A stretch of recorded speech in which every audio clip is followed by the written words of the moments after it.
Dr. Eric Kelly III and a host of phenomenal speakers from all around the globe for this 7-day virtual event that you don't want to miss. The mission of the Black Business Expo is to raise scholarship money from kids all the way from high school, all the way from college. The Black Business Olympics is one of the largest Black business showcases in the world. It is an opportunity for businesses and companies to showcase their businesses globally. We are going to be giving away laptops up to $5,000 away to students. Again, I'm Olivia Appleberry, the founder of 2 Cents Finance and one of the speakers for the expo. I am so excited to see you there. For more info, go to www.blackbusinessexpousa.com or call 919-308-9090 and hope to see you there.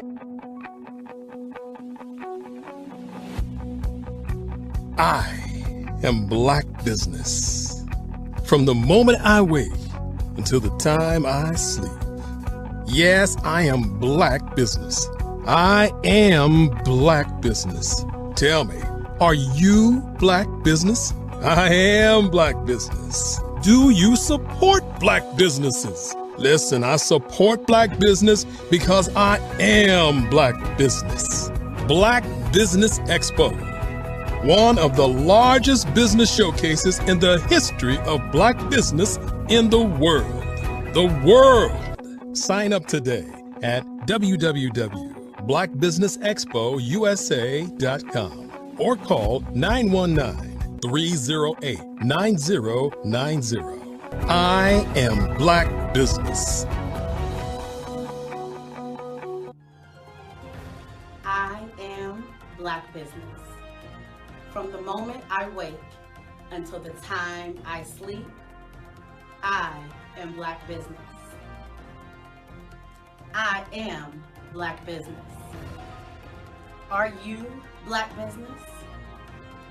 I am Black Business. Do you support Black businesses? I support Black business because I am Black Business. Black Business Expo, one of the largest business showcases in the history of Black America in North Carolina.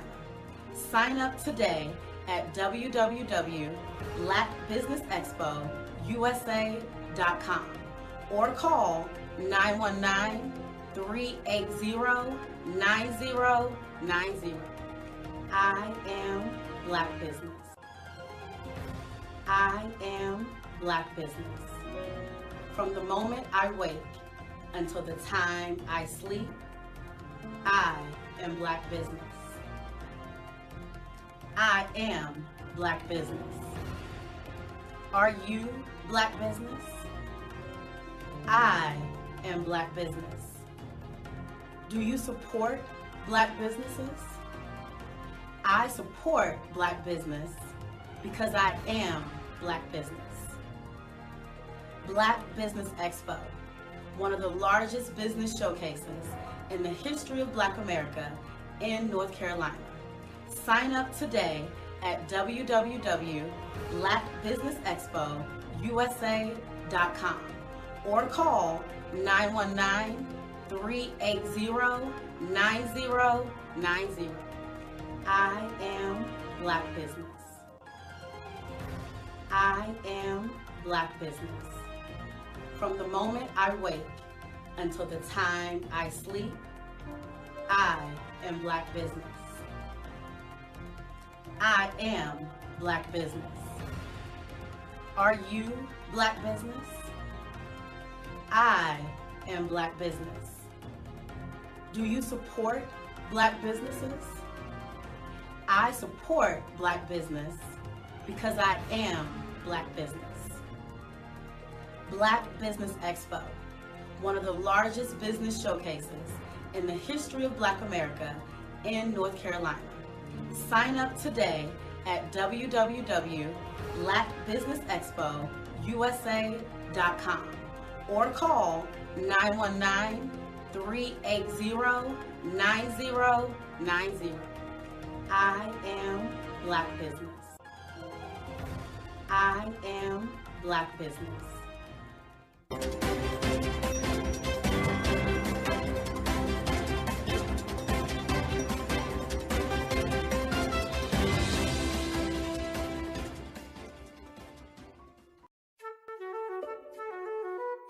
This is Dr. Arnold T. Petsworth. He's the owner of Petsworth Vet World, a veterinary clinic in Hopton, Connecticut. His patients include dog, cat, frog, fish, Goldie?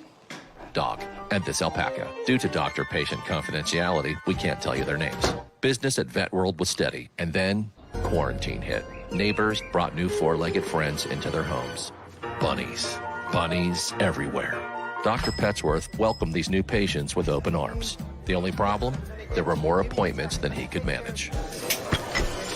That's when Dr. Petsworth turned to his American Express business card, which offers spending potential that's built for his changing business needs. He decided to hire a new assistant, Julio, and with spending power built for business purchases, he used his card to furnish a new exam room. Together, Dr. Petsworth, Julio, and American Express Business made sure all the pets of Hopton got the love and care they deserved.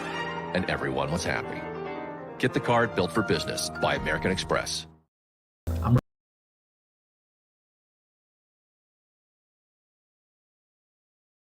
I'm Ramon.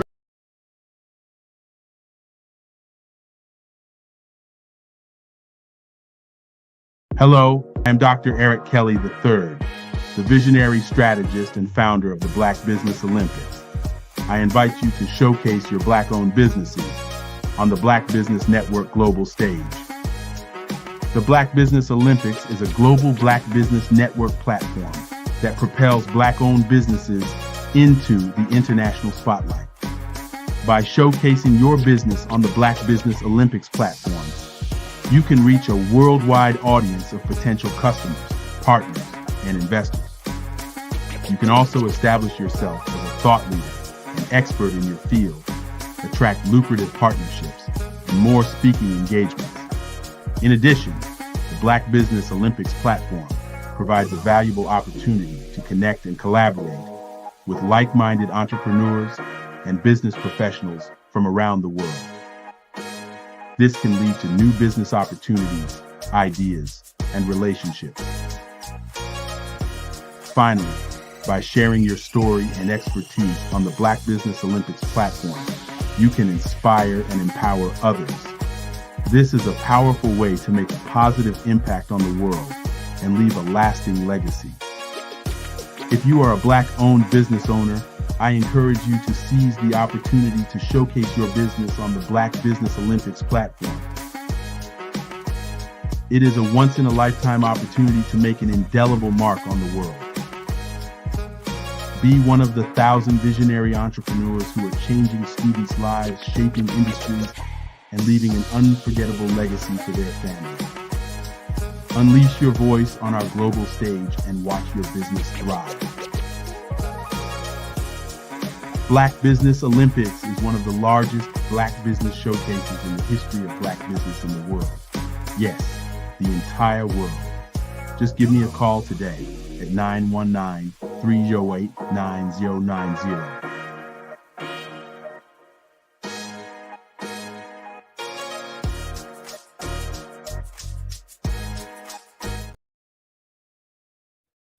Hey everyone, it's Grant McGaw. Hey everyone.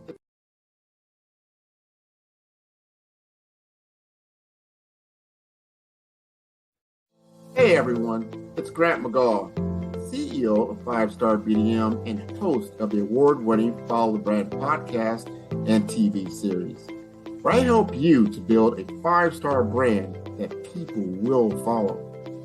My genius is personal brand development through intelligent communication and helping you achieve your business and career goals. I am a requested speaker on digital technology and brand development issues. I want to work with you to increase the value of your current opportunities while attracting new ones. Every one of you is unique, and we all share challenges that can be addressed through smart branding. As a super connector, I work with you as an executive coach to guide you along the complicated business and career development road, providing the enhancement tools and information you need to succeed. Together, I will help you succeed in today's challenging business climate. I will evaluate and measure your progress. Best of all, I am right alongside you every step of the way. Build the brand called you. Genius is coming.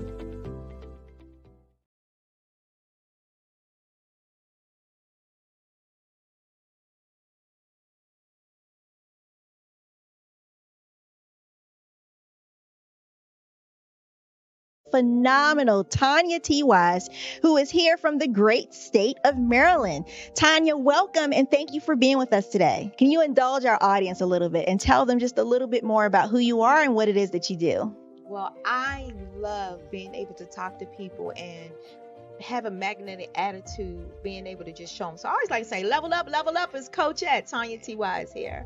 So can you tell our audience, just give them a teaser about what your presentation will be about? So my philosophy is that we should all be living our dream life. So tomorrow I'm going to talk about how you start living your dream life. What are some of the things that you thought about in your childhood that you just kind of let go and dormant? Wow. And I want to reignite that and just give you some pointers and some tips, some tools, some strategies to be able to start living your best life now. And guess what, Rhonda? And leave an inheritance for your legacy. Oh my goodness. Okay, I know that's resonating with a lot of people. I've heard that you have a dynamic coaching program. Can you tell us a little bit more about that? Absolutely. So our coaching program help people that have the lack of time, that lack strategies, and lack the confidence to go after their dream life. So we help them implement tools, we help them implement strategies, as well as give them resources so that they can live their best life now and leave that inheritance. Wow. Oh, I love that. I love the leave the inheritance part. Listen, you are dropping some major nuggets, and I know a lot of what you're saying is resonating with a lot of people, but I think we're all curious. How did you even make this transition into the speaking and coaching arena? What's the story behind this? So I started out in finance, and I realized that a lot of people don't necessarily go after their dream life because of the lack of finances or the education behind finances.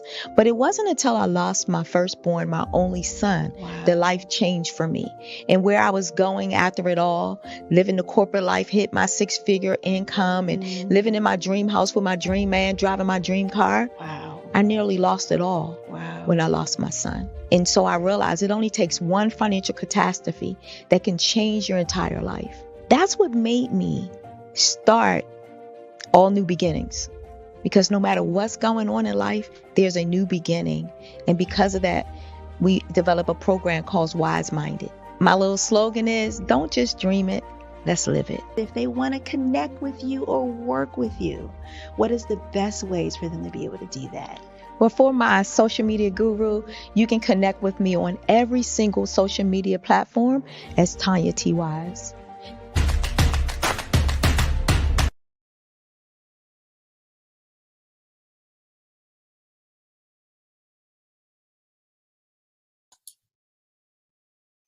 Hi, I'm Barbara Smith.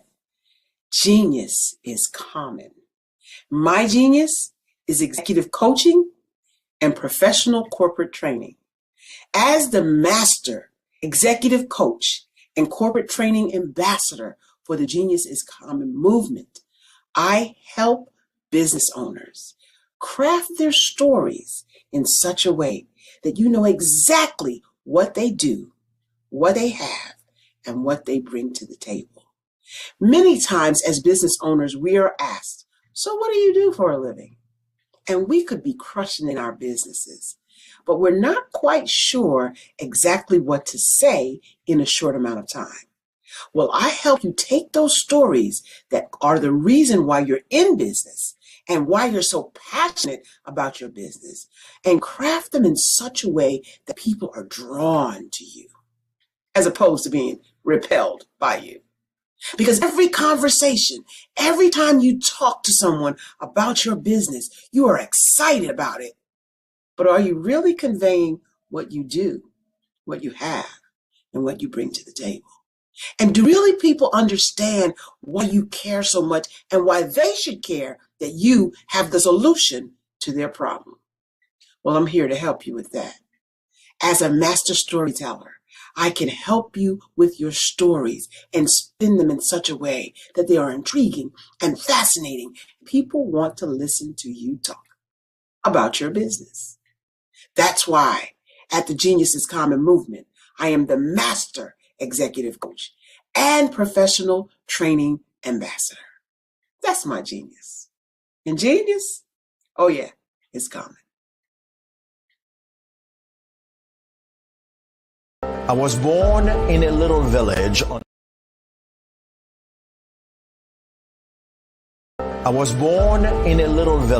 the island of Haiti. Many deadly diseases pounded me. It is as if they were on a mission to end my existence on this earth. I refused to give up. In 1983, I left Haiti and came to the United States of America. And I came with $5, 2 shirts. I didn't speak in English. I came to Atlanta. I got a job. I was a doorman. I was a doorman with a dream. What I used to come on stage. I'd rehearse this moment that I'm standing in front of you. That's the power of a dream. Maybe today is the day you begin acting as if you already have it. And then step out with full force. Take a risk. No condition is permanent. Don't let your situation distract you. You are chosen. You are called. You are born for a purpose in this life.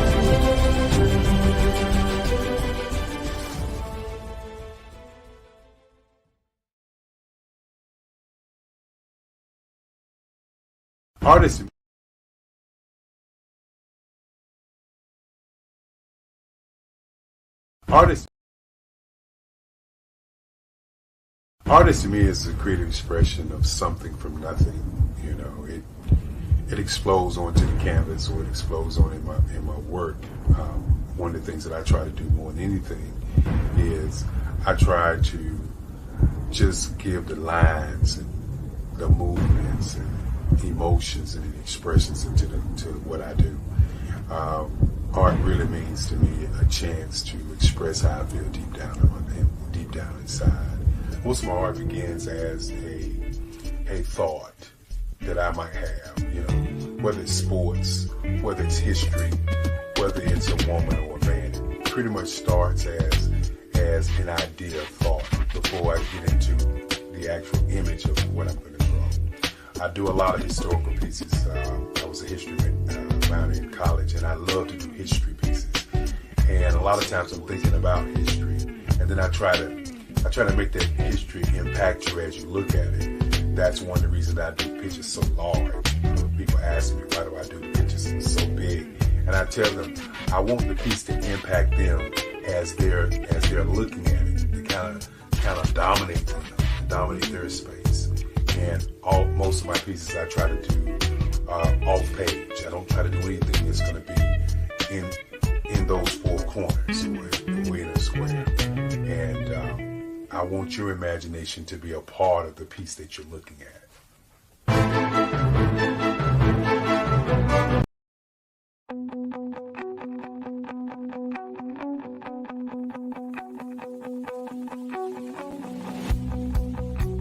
I am Black business. From the moment I wake until the time I sleep. Yes, I am Black business. I am Black business. Tell me, are you Black business? I am Black business. Do you support Black businesses? Listen, I support Black business because I am Black business.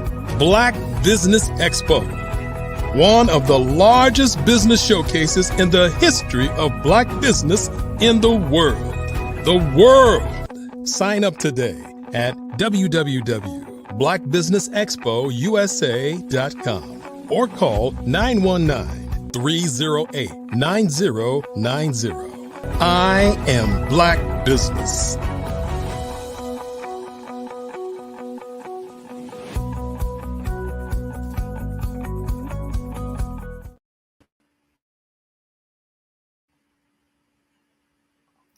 Good morning, business owners, entrepreneurs, thought leaders, and corporations.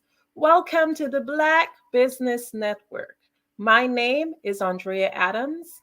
I am your business moderator for this morning on the Black Business Network.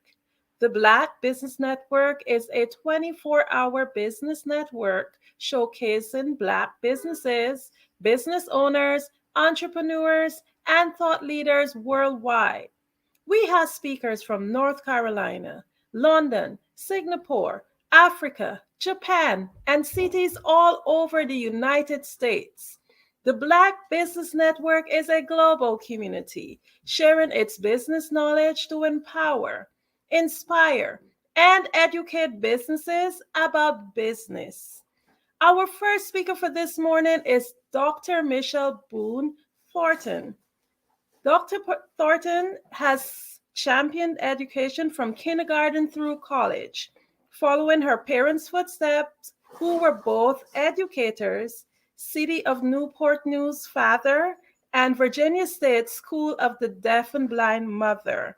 She thoroughly enjoys teaching and is grateful for the opportunity to help students of all ages discover their purpose, uncover their gifts and talents, and expand their world view.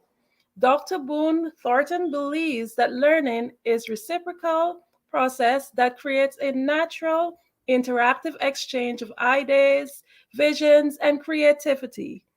It is my pleasure to introduce to you this morning Dr. Michelle Boone Thornton. Thank you so much, Andrea, for that introduction. And I'm just glad to be here today. Genius is coming, and I'll see you on the other side. Thank you so much. Well, I want to talk about emotional wellness because this is Emotional Wellness Month, October, and there's so many things that are going on in our environments that really impact our emotional wellness. But one of the things that I do on my platform as a speaker is talk about how to transition your reality by removing the mask. And so everybody's like, the mask? What do you mean? Well, I have developed a workbook and actually a series of books. But I did the workbook first because I felt like this was a crucial step towards removing the mask. You know, we bury so many of our emotions. You know, we think we put them out of our mind. We're just not thinking about them, but they're still there. In fact, the other stressors that we go through throughout the day compound what's already being buried. So the transformation that I take people through in my workshops and my seminars, you know, kind of helps them come from under those layers and improve their emotional wellness, which also improves your mental health and your physical health. It also helps you declutter and remove negative voices. You know, we're in such a critical world, such a critical environment that, you know, we do it to ourselves. The first thing we start thinking about is what we don't have, what we need, you know, how we're going to fail in some kind of way. And then society has a way of saying, yeah, you were right. We're constantly being distracted. Our attentions are constantly being pulled in this direction, that direction. I mean, you can go to bed at night, you know, you've gone through your day, you're getting your rest, but as soon as you wake up, that cell phone starts, those text messages come in, the emails come in, and social media, and you start seeing all the destruction or destruction patterns around us. So one of the things I help people do is help remove the self-imposed stress. Yes, we put stress on us. We don't automatically wake up and say, hey, how much stress am I going to put on myself today? But it happens. So the workbook helps us do the work in preparation so that we can transform and begin to receive the signals that are healthy in our minds and move forward from there. The lessons that I have in the workbook are really scenarios that kind of make you think about what's going on in your life and, prompt you to face what it is that you're burying. Is it doubt? Is it shame, guilt, abandonment, betrayal? Things that kind of just lock you in to a way of thinking. No matter how bright you try to make your day, those things are still there because you've buried them. They haven't gone anywhere. And they're really what feeds your mind, that keeps that negative persona going over and over and over again. Basically, you're re-traumatizing yourself. So those are the things that we want to focus on. Those are the things we want to help you remove and address. Going through life, I can't remember anybody ever saying to me, Michelle, you're going to have these emotions, and this is how you need to address them in a healthy way, versus covering them and hiding them so other people cannot see your vulnerabilities, your hurts, and some of the things that you're going through. So during a lot of my workshops, I use the workbook in its entirety. I have the workbook, I have a companion journal, and I have the actual book itself. The companion journal is very important because as you go through some of the steps, using the scenarios that I give you to kind of unlock and help you look at what you've been hiding and putting away, when you say, I'm going to deal with that later, I just got to focus on what's going on today, I don't have time for that drama, the drama is still there. And the workbooks help you look at that. But then I want you to kind of start to journal what you're seeing. Because when you write, it ignites not only emotions, memories that have been locked, and feelings that you just kind of put aside. You want to write about it. You want to look at it. So now you can examine it and see, how am I really going to deal with this? I need to deal with this. You can look at a pattern of how this thing that may have happened in your childhood is impacting what's going on as an adult. You think you've been over it. And I have people that I work with and say, hey, I really thought I had really dealt with that. But, when my child went off to college, I had that same abandonment feeling that I had when my mom didn't come home, or other issues. And so they're still there. The workbook helps you take a closer look, and the companion journal helps you journal about these things, so that you can see how you're handling it, how it has affected you. And even as business leaders, we're so focused on our business, maybe on the people that work for us, on our products, the sales, the people we're coaching and mentoring, that we don't realize that we take on their stresses and the stressors that are all in the environment on top of what we have deep down inside. Masking can help it really can affect the way we see our world. I have a lot of people that I work with, and they have erected these walls around them, so that, nothing is going to penetrate me. I don't have to deal with it, but you do. You do. I was just talking this morning about vicarious trauma. Things that happen to other people we know, people we have a relationship. And even though it doesn't happen to us firsthand, we still feel the pain that's associated with that. And so before I conclude today, I'm going to tell you more of how you can connect with me, how I can come in corporately or your nonprofit or even at university and talk to professors about removing this mask, because they're dealing with students who are just really dealing with some emotional issues that can impact every aspect of what we are doing. So let's focus for a few moments on October, which is Emotional Wellness Month. And so every time I ask my students, I teach at the university level, and I have traditional students and I have adult students, and they're all to some degree balancing work, life, school, and every other thing that comes on their plate. And I always ask them, what are you doing to support yourself emotionally? Emotional wellness refers to the state of being aware and accepting one's emotions, effectively managing them, and maintaining a positive overall emotional state.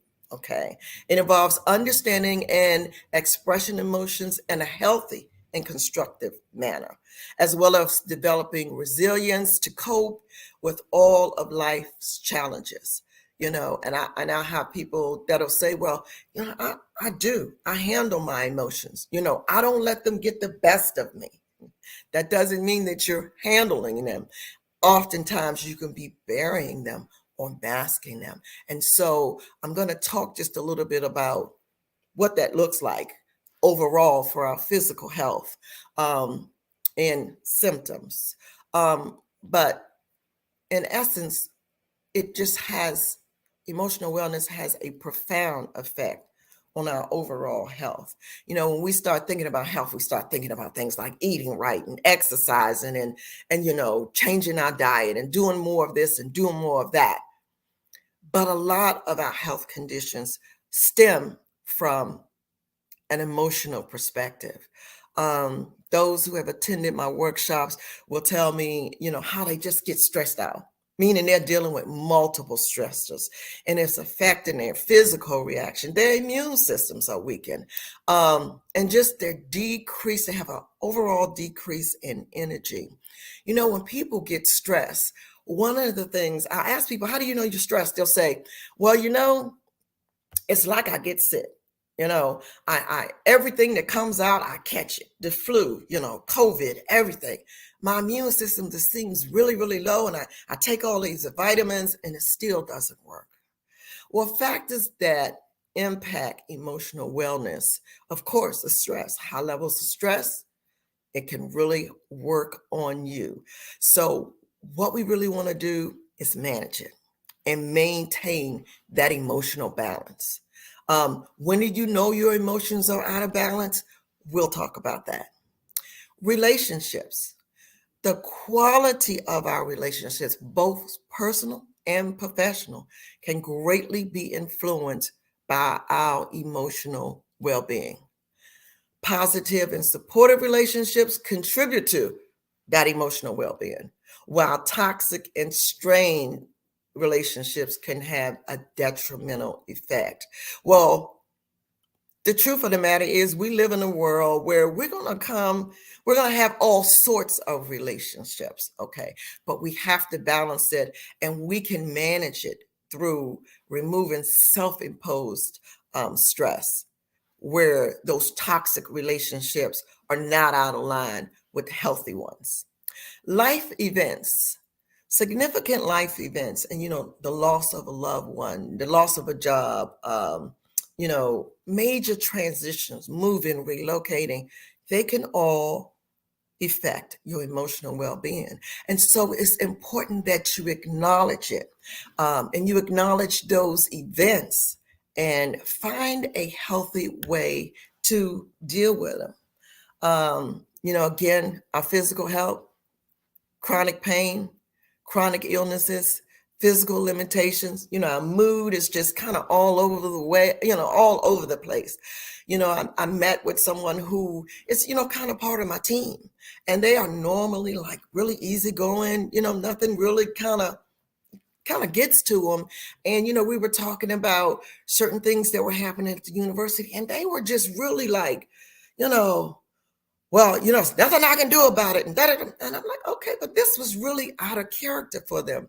So, when people are in your life and you see that emotionally they're starting to act a little out of character, remind them about some of the things that they can do to address their emotional wellness. Sleep is something that can really, really help, and quality sleep. I'm not talking about, okay, I got in bed at 9 o'clock, I tossed and turned. I was running everything through the day in my mind. I was thinking about stuff I have to do the next day. You wake up, you're exhausted. That's not quality sleep. So you really have to prioritize and maintain healthy sleep habits to support your emotional wellness. Self-care, I can't say this enough. Find things that bring you joy. Practice self-compassion. Setting boundaries can contribute to your emotional wellness. When you just let people, in that really have no business, in your personal space. And it's, setting boundaries means you have to cut off limits, make limits. Like when you go to work and you come home, there should be a limit to what you do once you cross that threshold to your house. You shouldn't still be taking calls. You shouldn't still be doing work. You have to set those boundaries. Technology makes it so that people have access to us 24/7. They really do. So make sure you set limits. You turn off your phone. You turn off your computer. You let people know, hey, if you want to contact me, do it between this time and this time, 9 to 5 or whatever. If something happens, fine, you can email me, but know that I will be responding to that. The next morning when I arrive at work, you have to set these boundaries for yourself. And also think about your environment. That really plays on your state of being. Places that are very noisy and loud, places that have a lot of clutter, and you want to just set that mood for yourself. Go outside, take a walk, just come, just clean. I find when I clean and I can sit and, there's not stuff all over my desk, even though that's how I work and a lot of people do. But when I clear that desk and I sit back and I just get me a book where I can just read and reflect, it just changes my atmosphere. And then remember trauma. We are in the aftermath of trauma that we experienced from COVID. A lot of that we never got a chance to deal with. We never got closure. And so we just kind of buried it because a lot of loss and grief and death was happening so fast that to sit down and really think about or try to deal with that, it was too much. So it was buried. And then, once COVID was over, many of us thought, hey, we're going to go back to normal but there was no normal. And we had to realize this new normal, which put us in another state. And so we have to deal with that on top of trauma from experiences that are going on right now. War and death and destruction and losses around us. And when this trauma gets to be too much, we've got to recognize that. When we are managing our emotions, we recognize that, something's off, something's not right. If physically we know we need to focus more on wellness because the clothes are getting tight, the scale is going in the wrong direction. Maybe we're checking our blood pressure and our A1C, that's going up. Our joints are tight, we just don't have energy. We know, and we even start to do things and put things in place right away. But emotional wellness, when we have those symptoms, increased anxiety, irritability, mood swings, just frustration and anger and feeling hopeless, and stuff that kind of used to bring us joy, it doesn't have the same impact. Those are symptoms. Those are things that we really need to start thinking about. And they can become physical: headaches, muscle tension, stomach aches, change in appetite, sleep disturbances. There are a lot of things that happen. I know I had one person tell me, lately I've been having these heart racing kind of things. But I just think because it's no. If you're having symptoms like that, you need to start doing something about them. And it can be a sign of just chronic stress.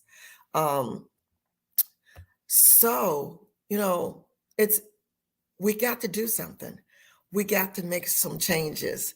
We got to put some things into play where daily, we are really self-aware and really in tune to our emotions, recognizing how I'm feeling. Why am I feeling this way?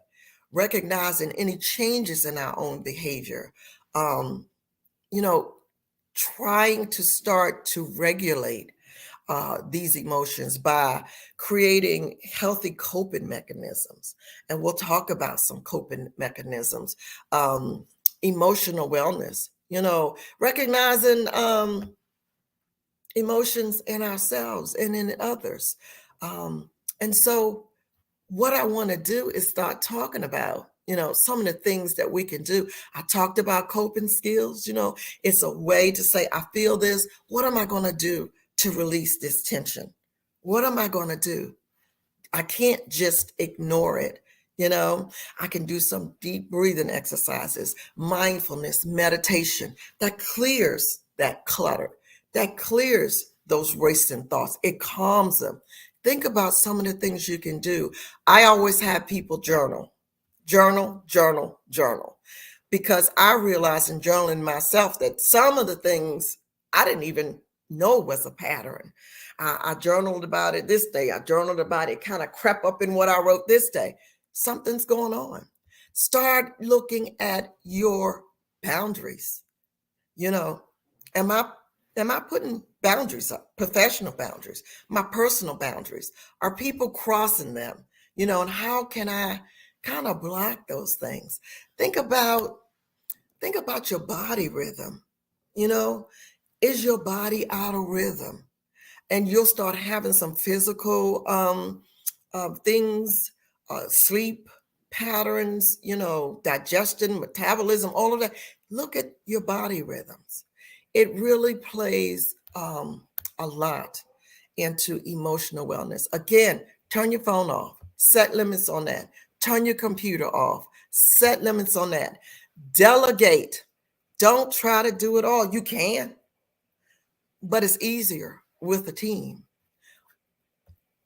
And then ask for help. A lot of people don't want to ask for help. It's okay. It's okay. We don't always have to be Superwoman or Superman or come in and fix things. Ask for help. Get young people involved. I'm always trying to figure out how to get young people involved and get them focused. And watch out for the bait and switch on projects. I'll have people that'll say, let's do this project, and it'll sound great. And, once I get in it, it'll be like 3, 4, 5 people, and we're all working. And then the next thing I know, everybody else is off. And The project now lands in my lap. And so make sure that you are holding other people accountable. Yes, you have the expertise. Yes, you can do it. Yes, you can make it happen, but you're putting your body through stress. And because you don't see the stress like you would physically being traumatized and gaining weight and all that, you don't see, you ignore, you cover it. It is really adding to some unhealthy lifestyle, some unhealthy things in your life. So October, Emotional Wellness Month. Keep emotional wellness and things to manage your emotions at the forefront every day, daily. Start off your morning, meditation, clearing your mind. Start off your evening, end up your evening the same way. Don't take all that trauma and drama into the bed and sleep on it because it's there. You're just feeding it now to your brain. Let it go, release it. My workbooks, my workshops will help you do that. The Transforming Your Reality, Removing the Mask workshops, trainings, retreats, not for nonprofits and corporates and universities and everybody. I do them all over the world now, just not in the US. You can visit my website. You'll see video footage from workshops. You'll see video from international speaking engagements that I have done. You can go to Dr. Michelle Boone Thornton, all lowercase, MICHELLBOONETHORNTON.com to connect with me, to book me, reach out to me. I always like to hear, because as a professor, I see students all over. As someone who's been in mental health for 25 plus years, I still, see clients.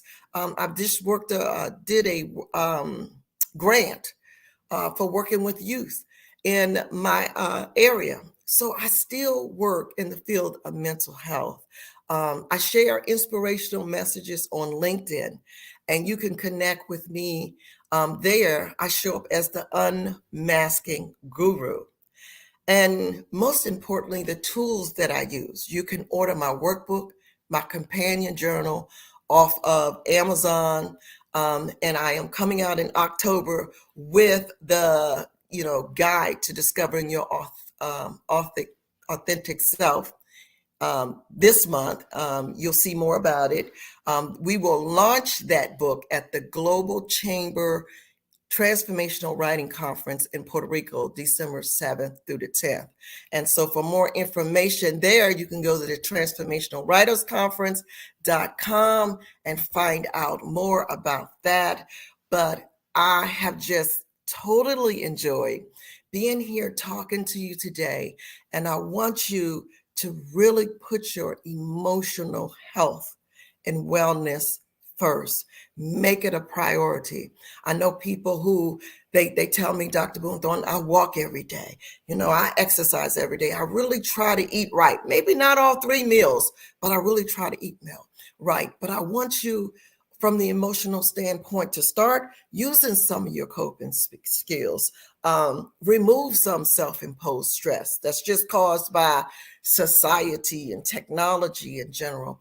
Do those things. Start looking at how you feel at the end of the day and address it and take action. Thank you so much. Wow, this has been such an enlightening start to this morning, Dr. Boone. I would like to ask you, there's something that stood out to me when you mentioned about having your environment clutter-free and clear it out. I did that most recently, and that's something I find that I do whenever everything feels as if it's overwhelming. Can you just zoom in a little bit more on that and how it really affects your mental state? Absolutely. One of the things that we have to get rid of is distractions. And when the environment is cluttered, that's part of the distraction. There's things that distract us and keep us from focusing all throughout the day. But when you come home or when you're in a place where you need to focus, you want that to be decluttered so that your mind can focus on whatever topic or whatever it is you're doing, and not the fact that, these books over here really need to be put up, and, I really need to go through this pile, because they're piles of work. So you have to sort that out and just start fresh. Amazing. I know it's easier said than done. Many of us, we fight a really big mental battle. Can you just tell us, like, what steps or what are the first steps a person should take in order to get things on track and put themselves into that frame of mind that they need to be able to succeed? Absolutely. I like how you say frame of mind, because it is a frame of mind. If we start thinking about all of the things that come against us emotionally that add to stress throughout the day, then it'll put us in a frame of mind that we need to be addressing that every day, all day. And it is difficult because so many things can overwhelm us. We don't have a lot of time. And so we're working stuff in. But this is the first thing that we need to address. So little small things, even if it's just taking a moment of quiet, silence, just to quiet your mind and calm yourself. Start there, and then you can work up from there, adding more things so that you're doing 30 minutes and an hour, outdoors, indoors. Find those places of calm for you. Thank you. Can you tell us if there's any correlation between your thoughts and your mind and your health in terms of your physical health, not just your mental? Absolutely. We've always been told to think good thoughts. You don't want to start out the day negative. But what happens when we bury the negative emotions, they're still there. They're still clouding those good thoughts that we are having. And so mentally, we have to, a lot of people do self-talk, that's great. But mentally, we have to understand that the negativity is there and that we need to address that first. First thing in the morning, last thing in the evening, because it just piles on us all day. And so that will just give us a release. I work with a lot of people and they say, I just feel, like I've gotten a restart when I do that. And so I want you to do what you can to restart your thoughts every day, to reframe and restart. Okay, just one more question before we wrap up. What do you think is the source of the negative thoughts? What is the source of it? It's just our environment, Andrea. You can turn on the TV and there's war and there's death and there's destruction. You can go into the grocery store and bread is $8 and eggs are $7. And, when you start thinking about, how am I going to get to work? How am I going to feed my kids? Gas is, $8, $9. It's all over. It's everywhere. That's the source. Just waking up and living in the world that we live in, it's the source. We hear about death, destruction, all day long. We can't get away from it. So because of it, we have to be cognizant of what we do with that and how we release that throughout the day. And that will help our emotional state. Amazing. So in closing, can you just tell us, when we connect with you, what results do we get and how do we connect with you? Well, you can connect with me through my website, drmichelleBooneThornton.com. I also show up on LinkedIn as the Unmasking Guru.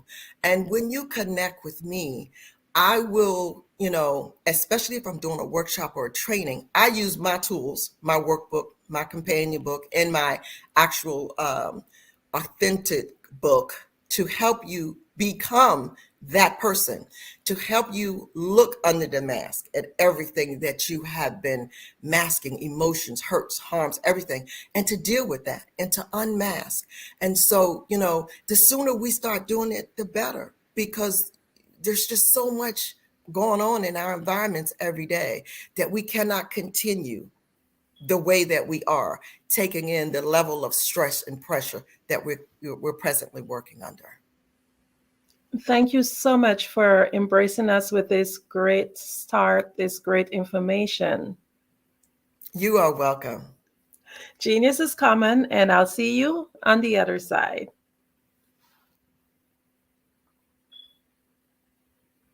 The Black Business Expo's mission is to raise funds for high school seniors going to college or K-12 entrepreneurs. This expo is a fundraiser for students. You may go to www.blackbusinessexpousa.com to donate to the scholarship fund or use the Cash App BBXUSA.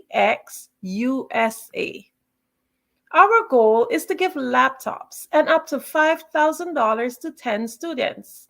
Students can register online at www.blackbusinessexpousa.com. Every dollar counts, so we want to remind you to donate to the scholarship fund. We want to thank our Black Business Expo USA sponsors for October of 2023. NC 100, First Atlantic Insurance Group, Moody Capital Partners, Suede Soul, 5-Star BDM Media, Hello LLC, Lotus Rice Coaching Training, Carolina, Virginia Minorities Supplier Development Council, Step Management, Barbara H. Smith LLC, Margie McLean Foundation, Inc., Genius is Common, Earth Essentials, Milan Shania Global, Executive Women Success Institute, The Quality Coaching Company, Superwoman Business Services, Creative Force Studios, Lee Entertainment, Artistic App Design, Black Business Expo USA. Genius is Common, and I'll see you on the other side.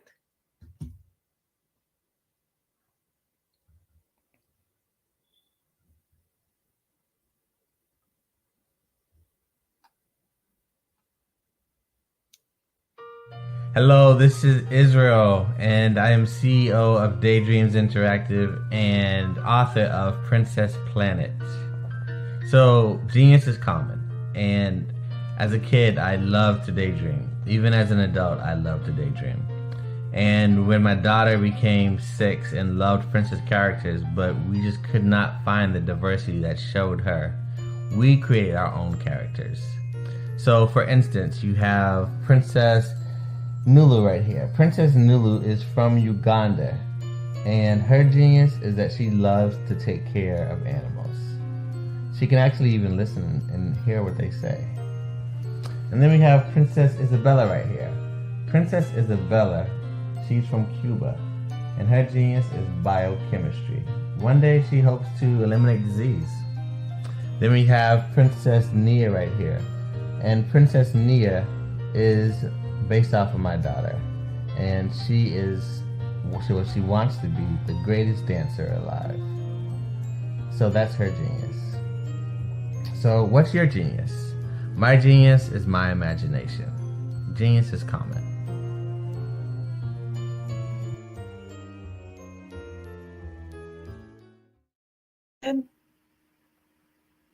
Hey guys, my name is Caden. I'm the CEO of Caden Teaches, and my genius is teaching kids about financial literacy.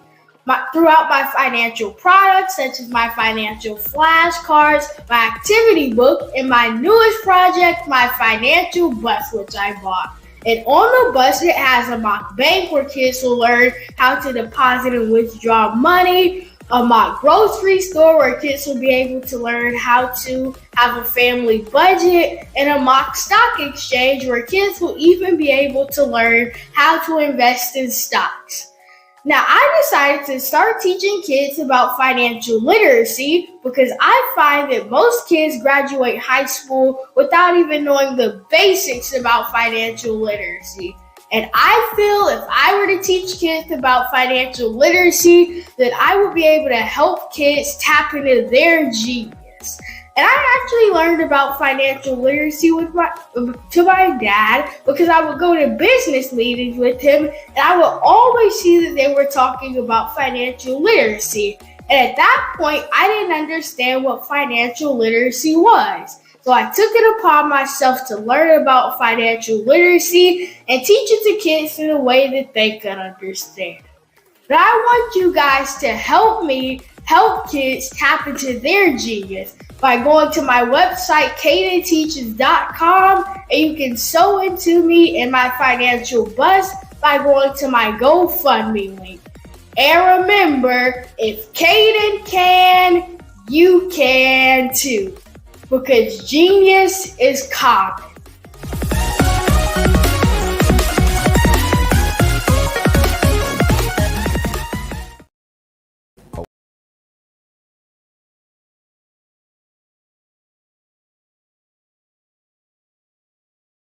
Over the past few years, we've seen the growth of existing and new initiatives focused on financial inclusion, building global networks, and reducing the wealth gap in response to the idea there's not enough seats at the table. Whether their outcomes are to increase the representation of Black executives on corporate boards, ensure an inclusive global economy, or to create new U.S. African commercial pathways, the strategies are often carried out by separate programs. The question is, should they be? With the continent of Africa being home to more than half of the world's fastest growing economies, the youngest workforce, over 400 companies generating more than $1 billion annually, 700 generating more than $500 million annually that are poised for growth, and being the destination of nearly $5 billion in venture capital in 2021. Diversifying U.S. and Africa commercial engagement by building bridges between African businesses and their U.S. diaspora should begin being seen as mutually beneficial. From helping to reduce Africa's enormous capital gap to catalyzing two-way trade opportunities, the COVID-19 global pandemic hopefully has taught us that global challenges and opportunities are more interconnected than we thought. During the pandemic, African companies like Unicorn Flutterwave, insurance provider Reliance Health, ride-hailing app Yasir, and 54Gene, the continent's first bank of DNA on people of African descent, proved that when African companies have access to networks, capital, and information, they grow big, grow fast, and create solutions that are valuable to the world. This is why BDirect was created. We are the first U.S.-based but African-centric board preparedness and board search company designed to connect U.S. Black talent and corporations to African businesses. Unique and fundamental to BDirect's success is our process of helping board candidates adapt their experience and networks to an African context before they're connected to high-growth companies that are looking to locally and globally scale. From our focus groups with African business execs and government leaders, we don't ignore the sentiment that business is easy, but people are hard. Having a pool of board candidates with hard-to-access networks and extensive experience across the business life cycle, including successfully raising capital, is table stakes for an initiative like this. So yes, we have that. But corporate or entrepreneurial success in the U.S. does not guarantee success in Africa. Developed alongside industry partners on the continent, our training program, BDirect Prep, is designed to transpose their experience to create cultural comfort, understanding, and a commitment to helping businesses in Africa scale. Our board governance sessions are African, continental, and country-specific, integrated with cultural awareness and dexterity training, masterclasses led by African industry execs, and mentoring and coaching from African continental-based facilitators. But even more unique to BDirect Prep, we cap off our training program with an immersion trip to help candidates that have not been to Africa before see and feel Africa's complexity and opportunity from African soil. We all know traditional network-based board placement has historically left a lot of us out of ever really being in the paid board pipeline.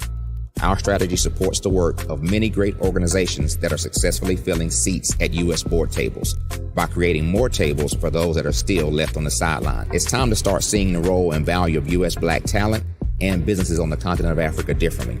Old perceptions and habits limit economic inclusion. Let's transition Black talent and the African businesses they will support from the periphery of the global economy to its core. Living in a global lockdown, we all know now how fast local and global economies can change, and see the value of having businesses that hire, strengthen local value chains, and even grow globally. Status quo in any form holds back progress. We must democratize U.S.-Africa commercial engagement by socially and economically connecting cultures that have long been disconnected. It's time for Africa's U.S. diaspora to redefine their global value by helping African businesses scale continentally and globally.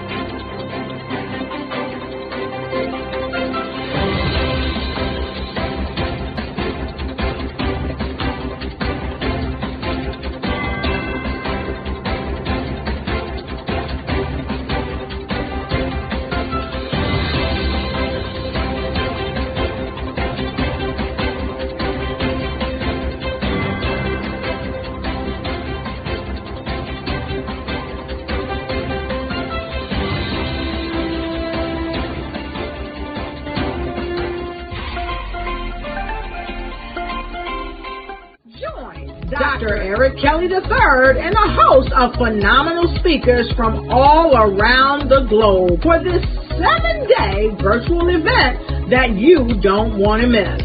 The mission of the Black Business Expo is to raise scholarship money from kids all the way from high school all the way from college. The Black Business Olympics is one of the largest Black business showcases in the world. It is an opportunity for businesses and companies to showcase their businesses globally. We are going to be giving away laptops up to $5,000 away to students.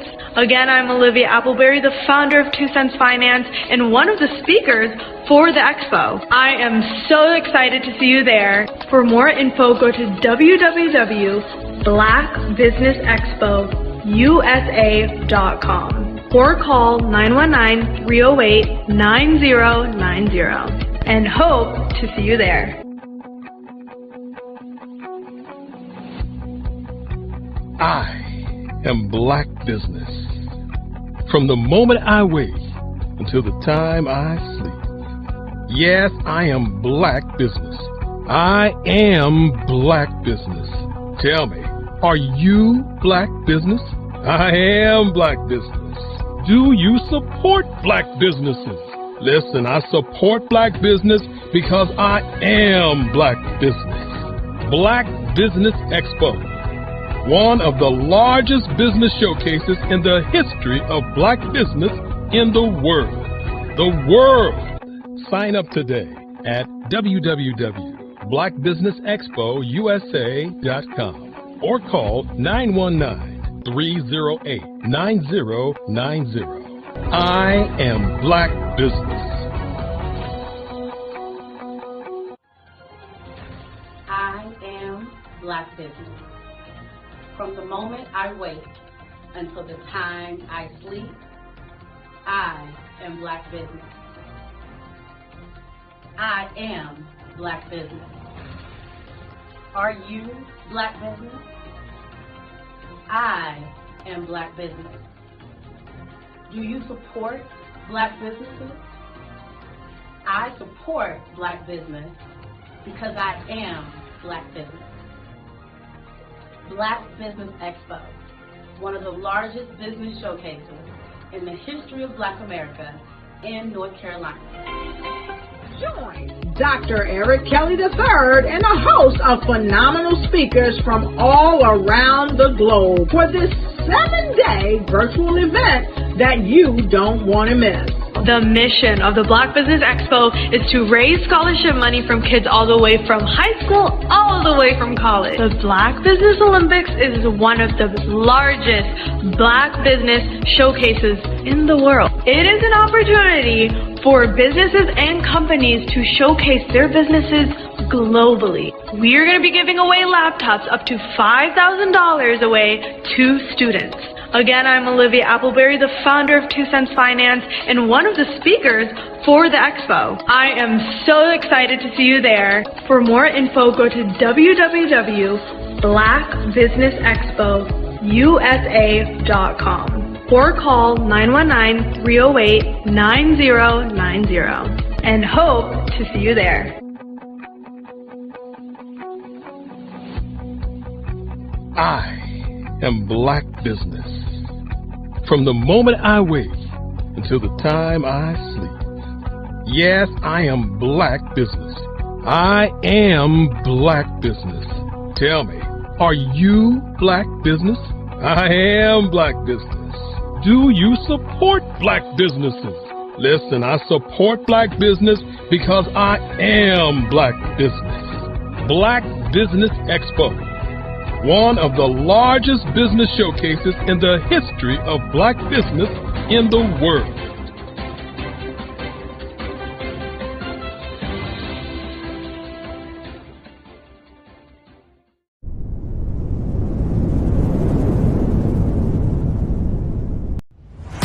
Social Social media is evolving. It's more vibrant, more colorful, more energetic, and so are you. It's not just photos anymore. It's video, it's audio, it's subscriptions. And now there's Fanbase, a new monetized social network. Fanbase delivers the complete native app experience with full content monetization for every user. No algorithms that shadow ban your engagement or growth, and no ads.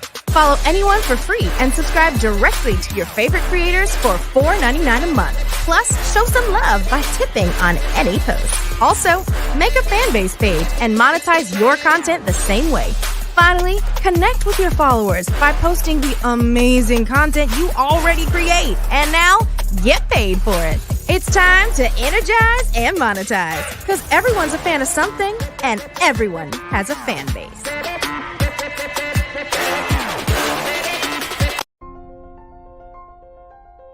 What if you could build your own city?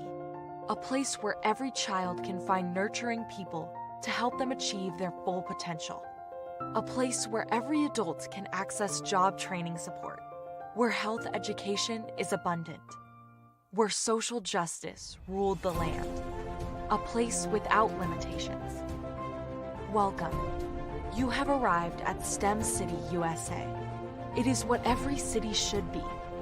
A safe and trusted community where you find people and resources to help you become everything you are and beyond. STEM City is unlike anything you have ever experienced.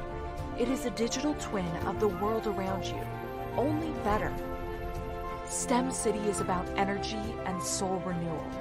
It is more than a digital world. You can almost feel the power of live cultural events, music, and theater.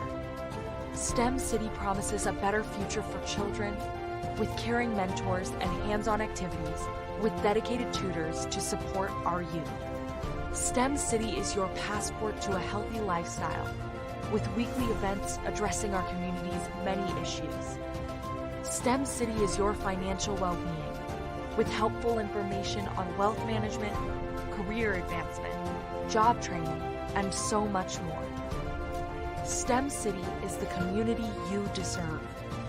It is the city where your dreams can come true. STEM City USA, a place in the sky that is accessible to all who reach for the stars.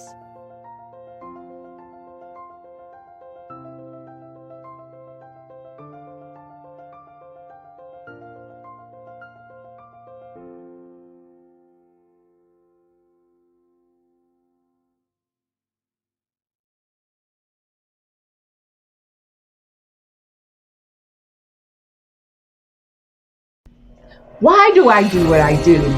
You know, my life coach asked me that a few years ago. And she said, Tony, what's your why? And I told her, and she said, girl, you've already accomplished that. Perhaps you need a new why. Hi, Tony Harris, Amy Hoydu with Say It Said Marketing, one of your students.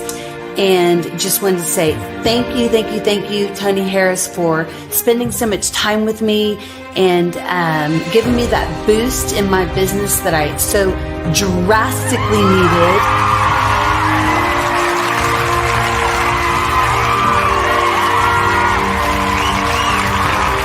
My why is to touch, move, and inspire my clients to take drastic steps to be better than they were before they met me. I'm a resource, I'm a connector. I want to help people build deeper relationships that are beneficial to their life and business. That's what I do best. So, first thing you got to do is show up.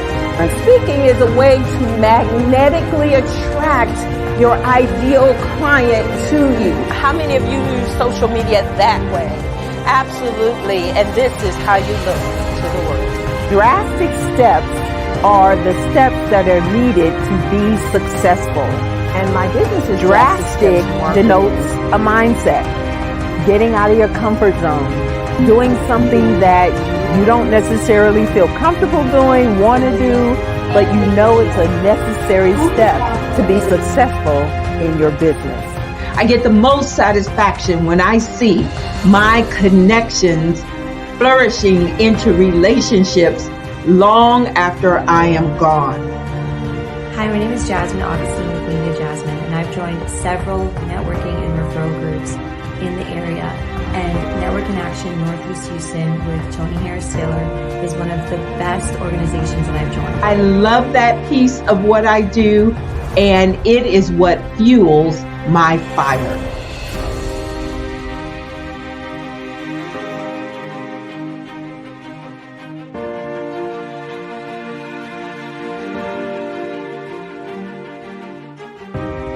My name is Tony Harris Taylor, saying take a drastic step today for a fantastic tomorrow.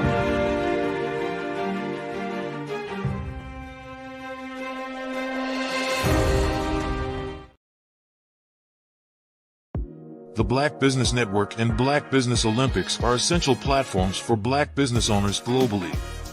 They provide the tools and support you need to succeed in today's competitive marketplace.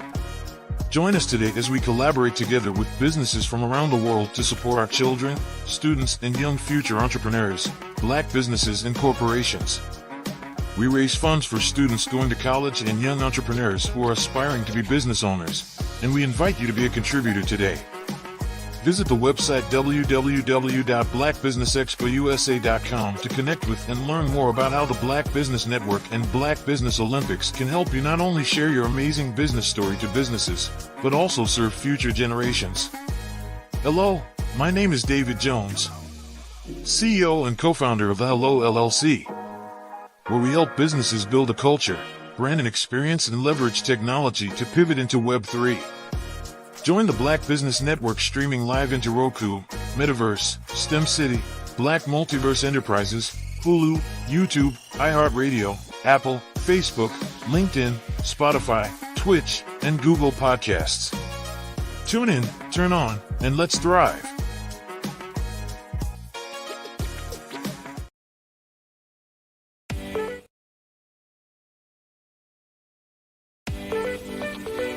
You are in the right place at the right time.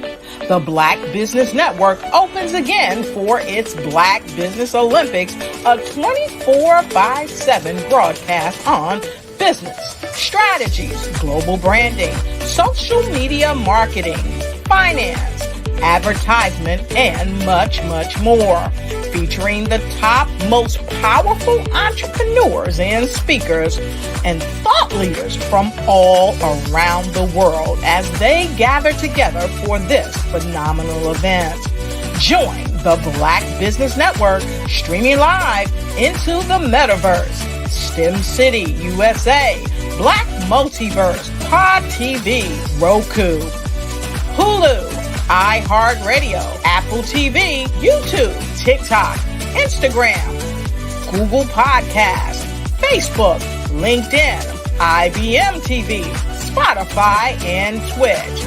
Tune in today and be a part of this amazing movement. The Black Business Olympics welcomes you.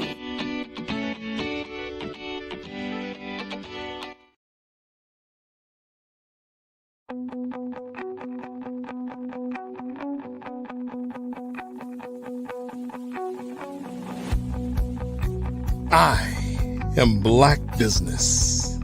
From the moment I wake until the time I sleep. Yes, I am Black Business. I am Black Business. Tell me, are you Black Business? I am Black Business. Do you support Black businesses? Listen, I support Black business because I am Black Business. Black Business Expo, one of the largest business showcases in the history of Black business in the world. The world! Sign up today at www.blackbusinessexpousa.com or call 919-308-9090. I am Black Business.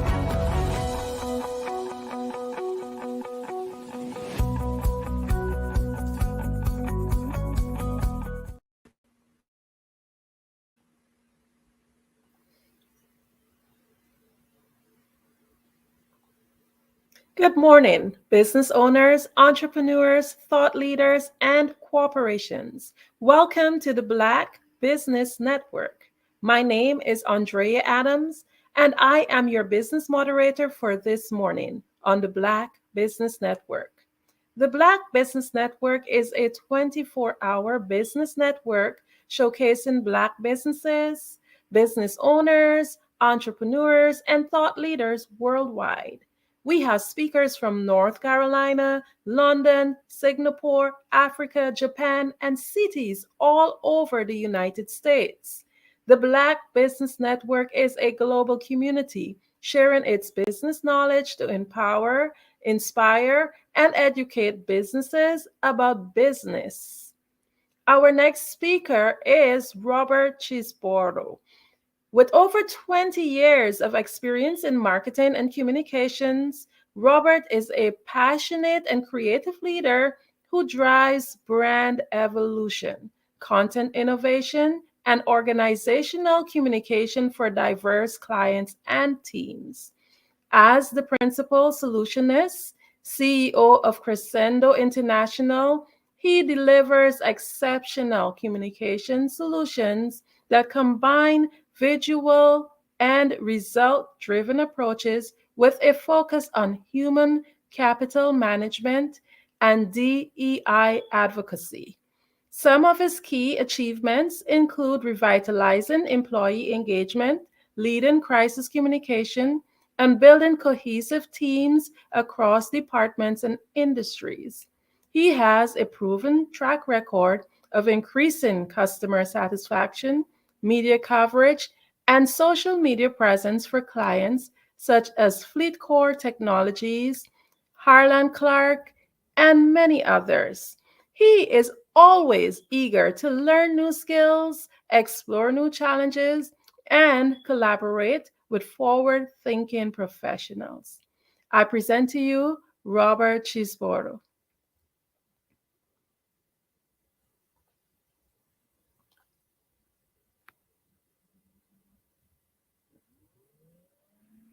Hello. Hello. Hi, Robert. Hi, how are you? I am doing great this morning.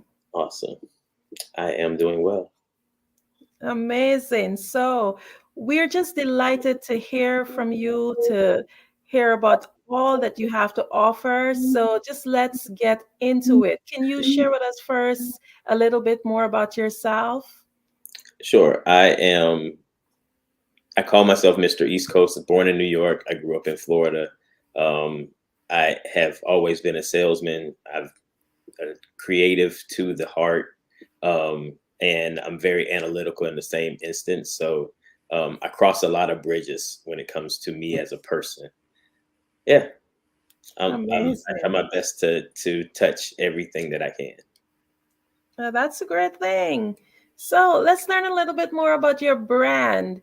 Crescendo International has made a significant mark in the branding industry. Can you walk us through the inspiration and vision that led to the foundation of your company?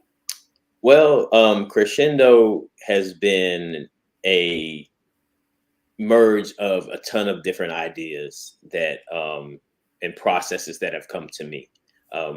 I'm a creative, like I said, so I started doing graphic design. I don't want to date myself, but I started doing graphic design for a long time ago and have built on that business. So going from doing design and print to doing web to social media, everything that falls in the communications realm falls under my umbrella. I call myself a ventriloquist. Amazing. Okay, so branding and social media, that is actually the way forward. So the concept of every employee becoming a walking, talking reflection of the brand is very powerful. How do you ensure that this philosophy is ingrained in each member for your client's team?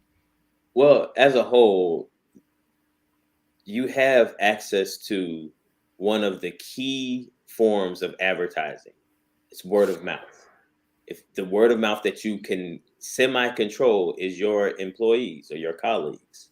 So I focus a lot on internal for my clients. I focus a lot on their internal conversation that they have, so that way they make sure that their employees are happy, so their employees can sell whatever the product that they're doing is. If you have a drink, your employees should always have that drink at the house. It should something that they have that they're able to give away, and able to expose to other people. It's whatever your product is, you should want your employees to have a piece of it. I love that. I always believe that we are our brand and we represent it, because I can remember working in industries before where the company's main focus was to ensure that each employee represented that brand. So that indeed is very much so a forward-thinking way. So let's dive in a little bit more into like identity versus market. You offer services that revolve around brand identity and market penetration. How do you strike the balance between maintaining a consistent brand image and still being able to adapt to the change in market? Well, for Black business, first and foremost, as a designer, I want to make sure that the image of our products look the same, as strong as any other product that you will see on a shelf in any store. People know your brand.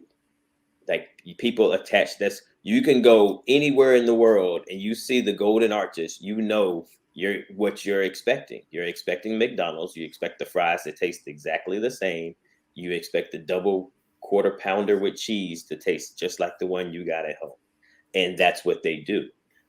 So you have to build your brand based on the same thing. The market penetration aspect of it, I'm a pusher. So I will push your brand. I will continuously push your brand to the point where it can be a little aggressive, but it works. Wow, that sounds very interesting. I'm very much so inclined to connect with you after this so that we can talk a little bit more about that. And I'm sure that the listening audience would love to learn more too. So we talk about identity versus the market. So what about event mastery? Event and production management is like a key service for your company.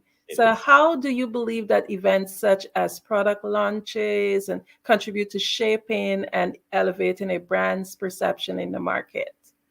I am an over-the-top guy when it comes to event-based stuff.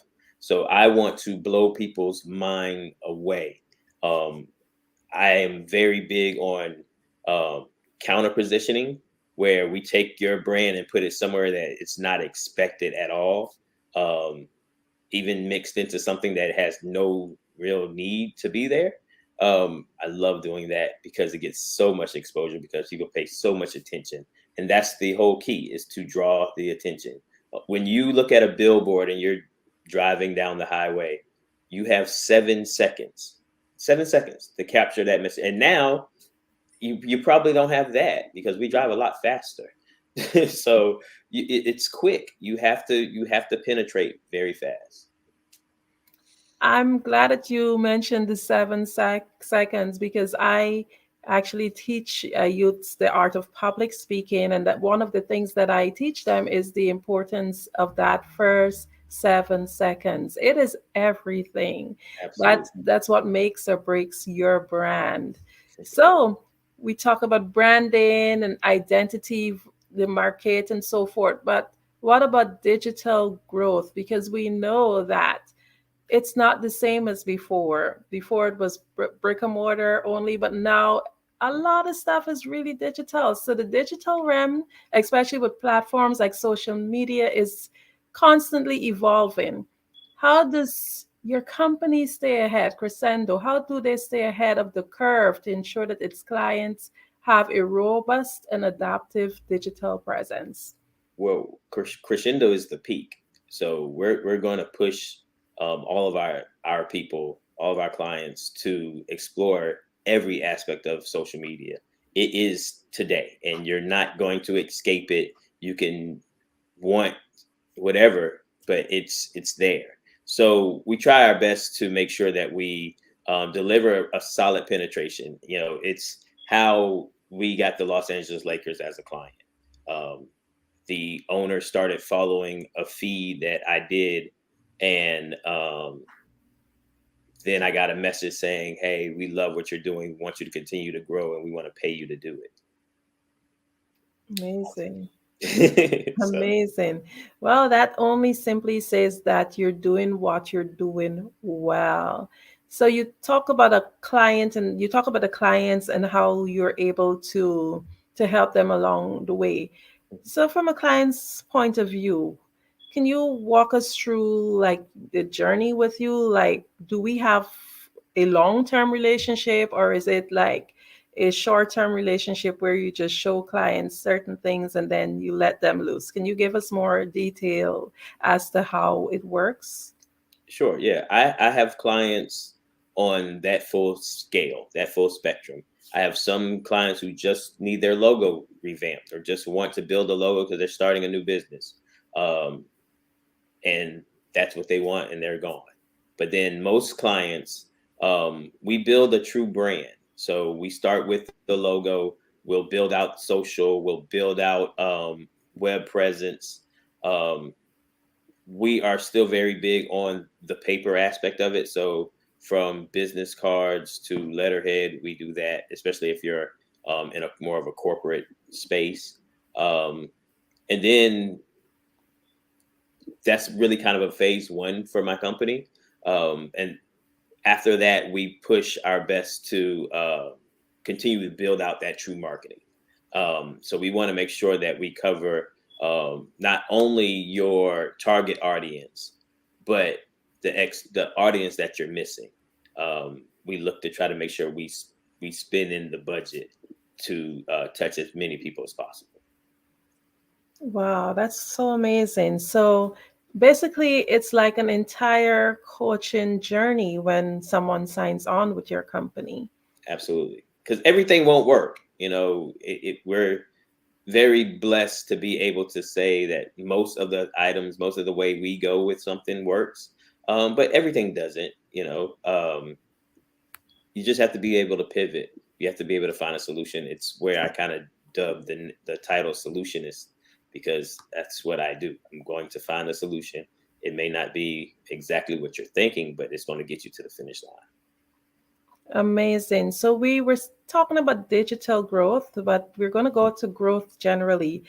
As a new business person, in terms of working with your company, do you have like a specific market that you work with, and do you have like different packages that are available for different businesses, maybe a smaller business versus a mega business?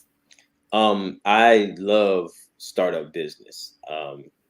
I would say probably 60% of my time is dealing with startup business. So I don't do an individual package saying, hey, all restaurants, this is what it costs, you know, and then clothing line, this is what it costs. It's really it's an individual based kind of solution, because everyone needs something different. So, you know, I just try my best to work with the new business. I want your new business to look just as good as the company that's been around forever. And when someone walks in the store and they see your product on the shelf, it compares. You know, I'm an old school magazine editor in chief, and as a designer, I wanted that magazine to look as good as the other magazines in the brand. When we made the shelf, you couldn't tell the difference, and it was great. So, Well, that's amazing. So basically, you set the pace, and it's up to the company now to ensure that they live up to that standard that you would have started. So let's go a little bit into the future horizons. Given the rapid changes in branding and marketing landscapes, what are Crescendo's international plans for the future? well, an area that we're putting a lot of energy into is crisis management one, but also an integration when a company is acquired.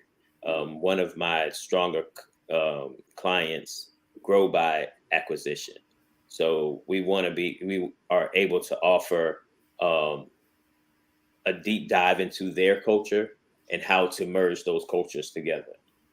So we want to be able to do that on both ends, from the company being acquired, and really digging into what makes them a great company compared to the company that's doing the acquiring and what they have in place, because it's hard. It's when you acquire a company or you become acquired, it's something as simple as the days you have off or the holidays that are celebrated compared to the other company that's doing the acquisition. So we try to work in that space, and that's our growth. Shh, don't tell anybody.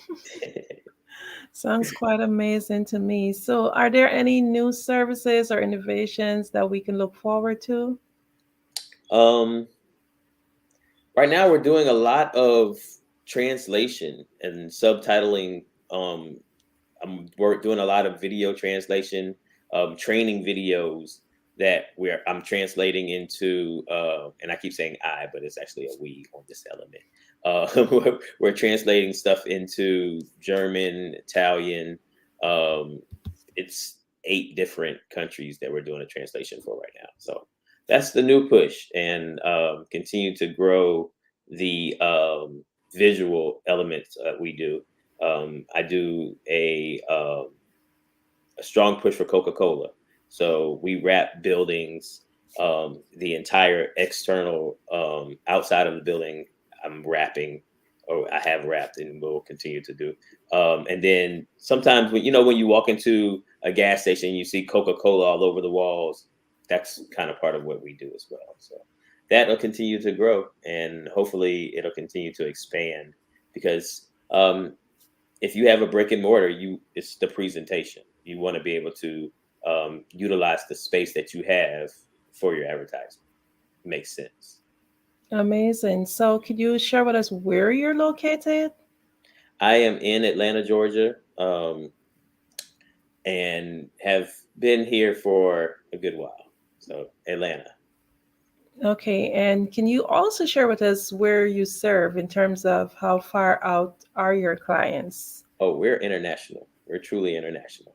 I have clients in Grand Caymans. I have clients in Ghana. We're truly an international company. Time does not matter to me. We're up when we need to be. That's quite amazing. So I want to go in a little bit into AI. How does your company utilize AI, if you do at this time? Well, ChatGPT is a really strong tool if you know how to manage it. It helps when you're trying to construct a message very fast. It helps.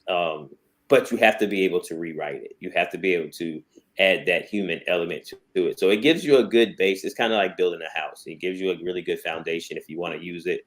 Like I said, I'm a creative, so I'm not a huge fan of type in something and it designs something for you.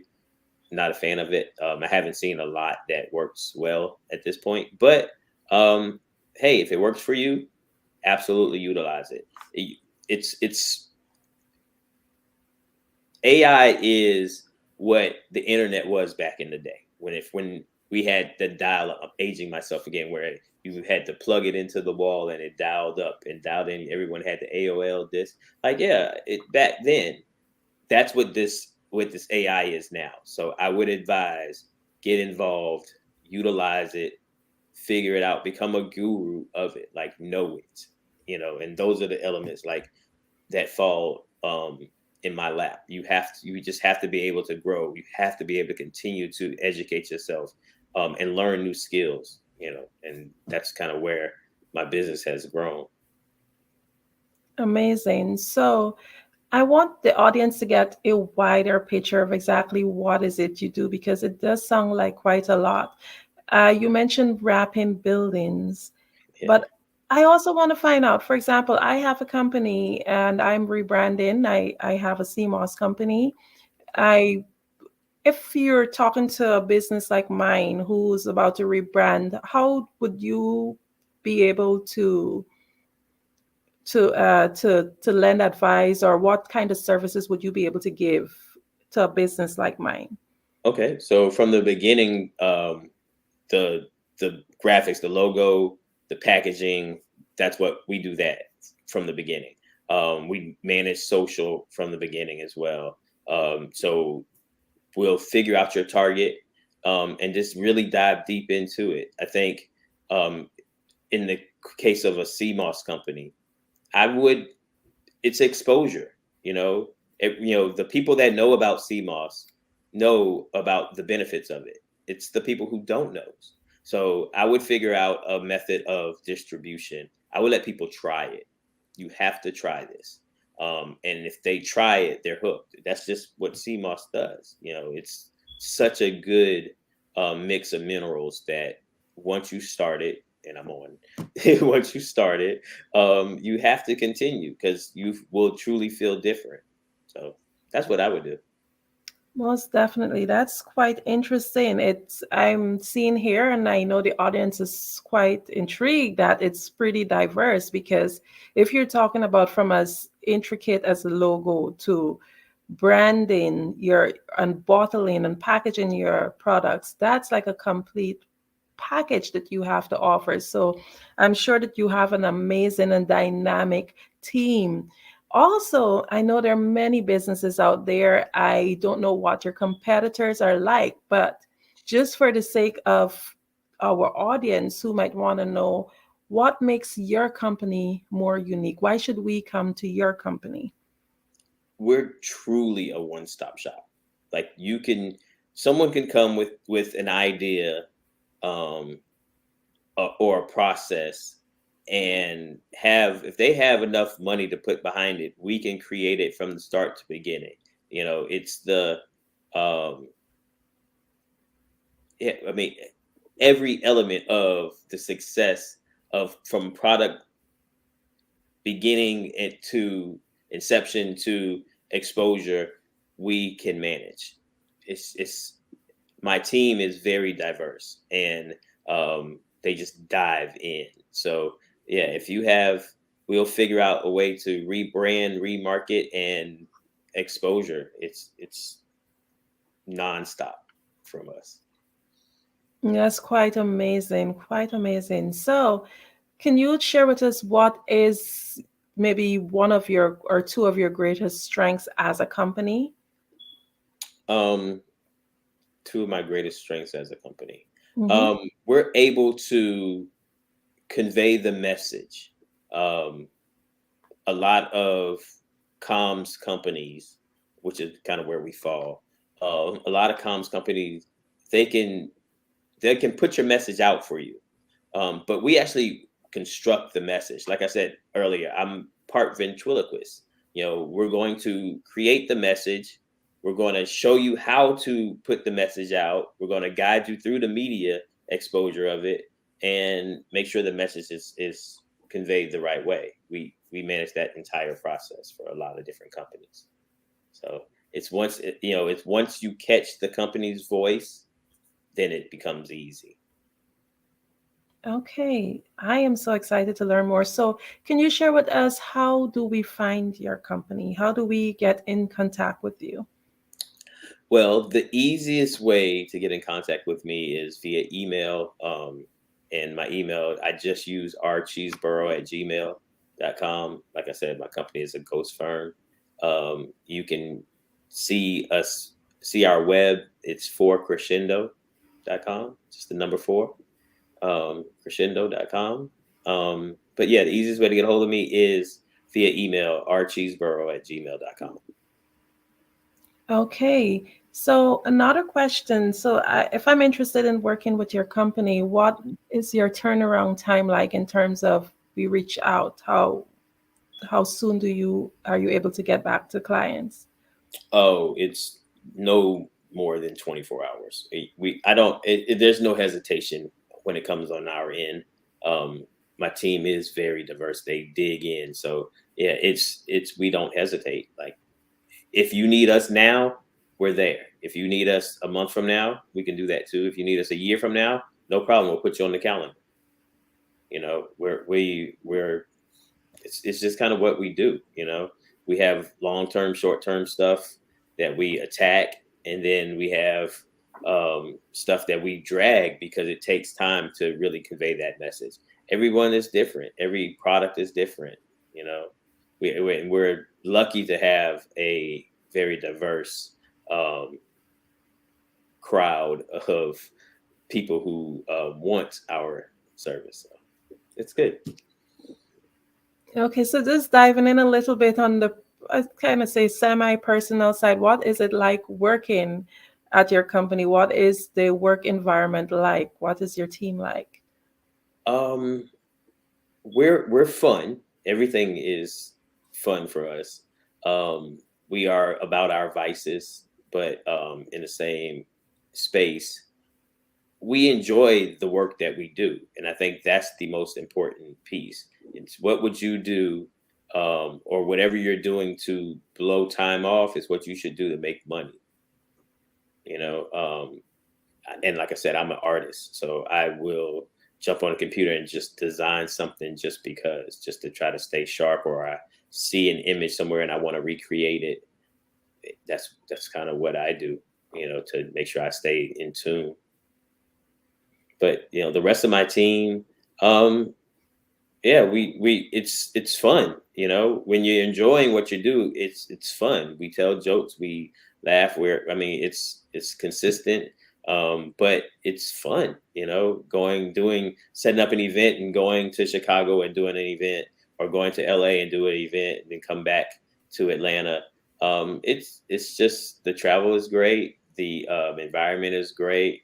A lot of times we control the environment. It's really good when you have a solid team to help when it comes to crisis management, because, you know, things pop up, things happen, but you just have to be able to quickly come up with a solution and work through it. I'm very much so convinced that you read my mind, because the next question I was going to ask is if you can share with the audience, like, what you believe was one of your most challenging jobs that you had to fulfill. Oh yeah, crisis management stuff. If and when something happens, I had a client who deals a lot with Russia, and you know, the climate with Russia right now, it's tough. So, you know, being able to slide in and convey the right message and convey where the company is in space, dealing with the Russian element of their company, it's challenging, but in the same instance, you know, knowing the company first and foremost allows you to be able to, you know, create a very good message. I ghostwrite for CEOs and the C-suite across the board for different companies. So whether that's quick messaging, internal stuff, you know, on LinkedIn stuff, or speech based, we do all of that. See, that's very important. That's why these questions keep coming, because yet again, another service that I was able to extract from you, ghostwriting. So it's quite amazing what your company is doing. So can you tell us what customer service means to you? It's the key. And because when you think about Black business, that's the piece there where we drop the ball a lot. To be frank, you know, love working with Black business, but when you hear most of the time there's something, a problem, it's that we drop the ball when it comes to customer service. So I tried my best to convey it to my people, and then out from there. You know, we want to make sure you want to deliver that Chick-fil-A service. The problem is, it shouldn't be Chick-fil-A service. It should be your company service, you know? And it should be all company service, and then to the point where it's just Black business as a whole. It's just easier being nice, you know. It's just easier having a smile on your face. I'm a bit curious as to where did this business idea generate from? For Crescendo? Yes. Well, it took off. It was forced. Crescendo has always. Elements of Crescendo have been things that I've done over the years. Like I said, I'm a graphic designer. So, you know, I've designed a logo here or a website there. Then actually a company I worked for, I was laid off because my role was housed in human resources, and I was the only non-human resource function. Cutbacks, but they became a client. And so that instantly put me in a position where I was able to, excuse me, truly work on the growth of the business itself, and then all of the different elements of the business. I'm a person where I don't say no. Now that we have this great intranet, you can find the answer to everything. You can find out how to do anything.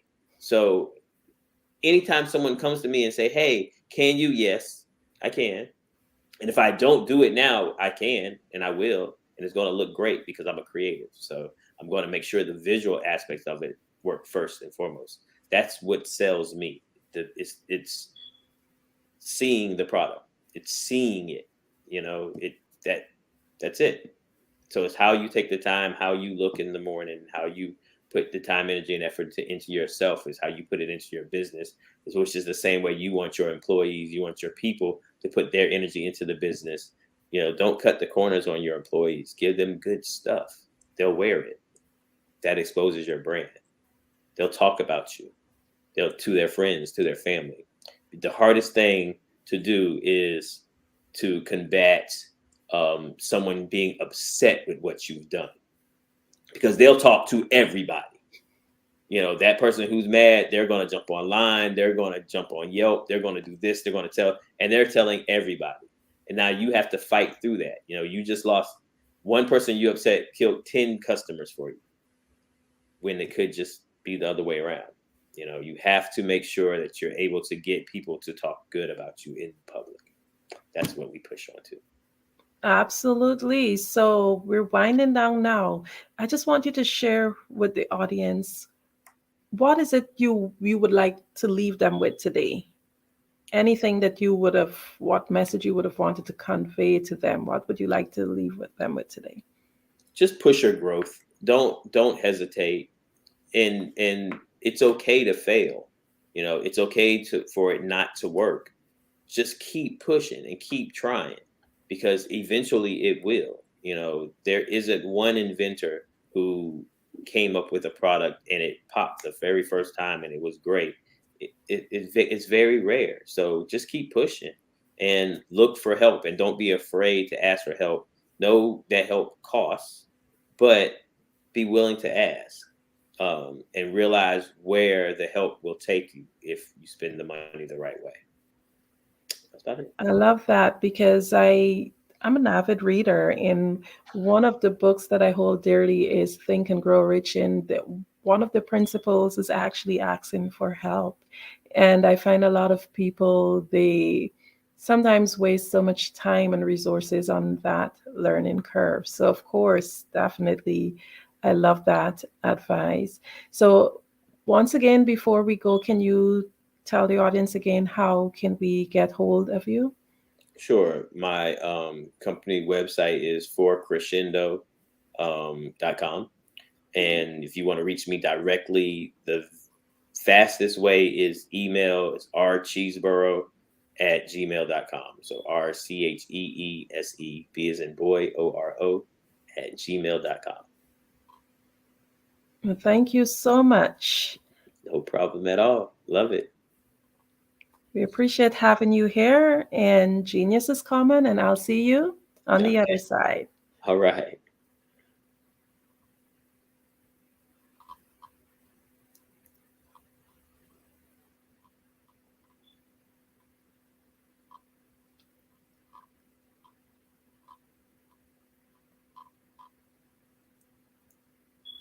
The Black Business Expo's mission is to raise funds for high school seniors going to college or K-12 entrepreneurs. This expo is a fundraiser for students. You may go to www.blackbusinessexpousa.com to donate to the scholarship fund, or use the Cash App BBXUSA. Our goal is to give laptops and up to $5,000 to 10 students. Students can register online at www.blackbusinessexpo.com blackbusinessexpousa.com. Every dollar counts, so we want to remind you to donate to the scholarship fund. We want to thank our Black Business Expo USA sponsors for October 2023. NC 100, First Atlantic Insurance Group, Moody Capital Partners, Suede Soul, 5-Star BDM Media, Hello LLC, Lotus Ridge Coaching and Training, Carolina, Virginia Minority Supplier Development Council, Step Management, Barbara H. Smith, LLC, Margie McLean Foundation, Inc., Genius is Common, Earth Essentials, Milan Chennai Global, Executive Women's Success Institute, The Quality Coaching Company, Superwoman Business Services, Creative Force Studios, Lee Entertainment, Artistic App Design, Black Business Expo USA. Genius is Common, and I'll see you on the other side.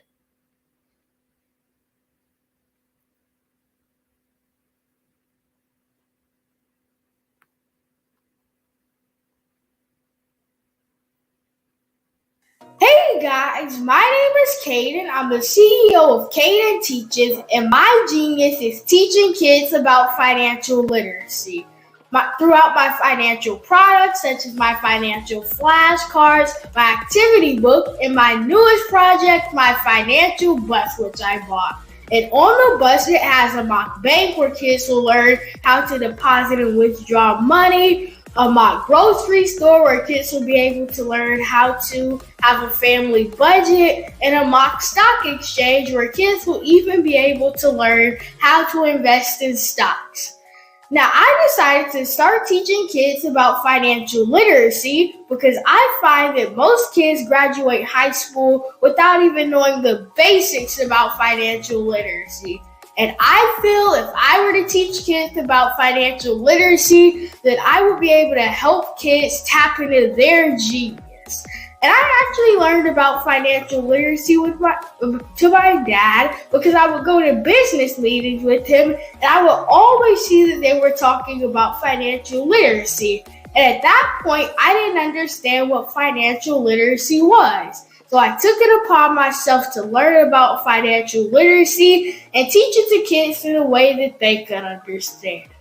But I want you guys to help me help kids tap into their genius by going to my website, cadenteaches.com, and you can sew into me in my financial bus by going to my GoFundMe link.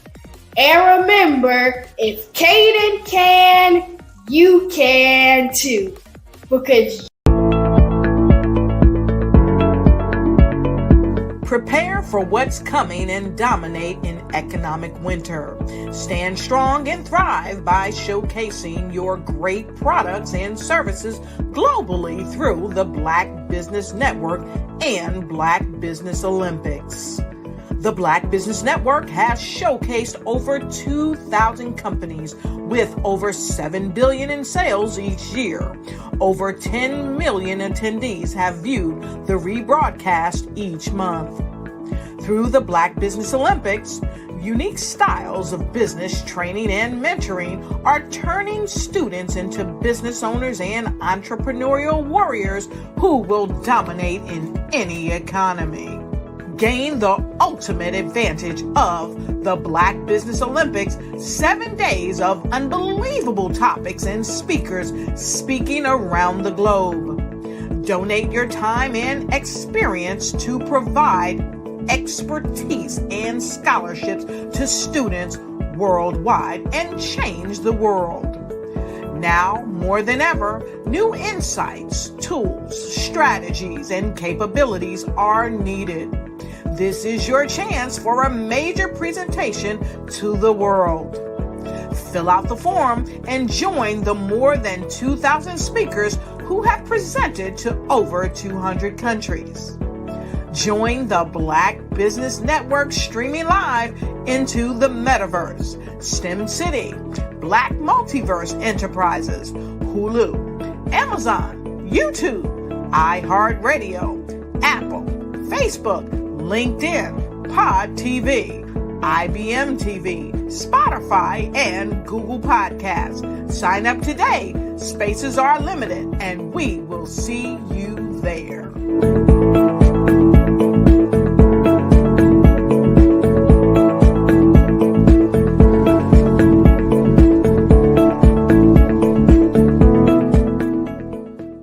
I'd like you to imagine with me, if you will, opening an app where you can collaborate with like-minded individuals from around the world, get inspiration and in-app tools to launch and grow your business, as well as share your knowledge and earn compensation, all in one app. Well, the name of that app is Truso, short for Truly Social. Hi, I'm Matthew Newman, the founder and CEO of Truso. A new concept in social media, Truso is designed from the ground up to be a platform that's both social and empowering for all its users. How exactly do we do that? I'm glad you asked. First, Truso brings the world together via video. Psychologists assert that video provides a significantly more effective connection than audio only. When you enter a community on Truso, you're face to face. Second, on Truso, you don't have to have 1 million followers to monetize. Our business model allows all hosts and moderators to monetize, no matter the size of your following, by 1, producing fee-based content, and 2, inviting others to join the platform as subscribers. Even more, Truso has an in-app resource library with over 100 free resources, forms, and documents to help you build your brand and grow your business. Third, Truso is inclusive. The deaf and hard of hearing communities make up 360 million people worldwide. Unlike audio-only apps, Truso embraces this community, providing a networking platform that allows them to participate via video and closed captioning. We even have a deaf and hard of hearing foundation in the works as well. Fourth, Truso is both social and safe. We refer to Truso as a virtual extension of the beauty shop, barbershop, and brainchild of the community. A place where there's laughter, along with wisdom, growth-oriented conversation, and genuine connections in a safe space. Truso even has proprietary security to ensure we maintain a safe environment for everyone. Where are we at now? Truso is live, y'all. We've launched in beta, and we're acquiring users daily. We have an incredible development and marketing team, plus amazing celebrity influencers at the table, helping us spread the word around the globe, beginning within the African diaspora and beyond by creating a safe space for growth, connection, and collaboration. We're truly excited about Truso. We've created something special for which there is a global market. And we invite you to embark on this journey with us as a shareholder.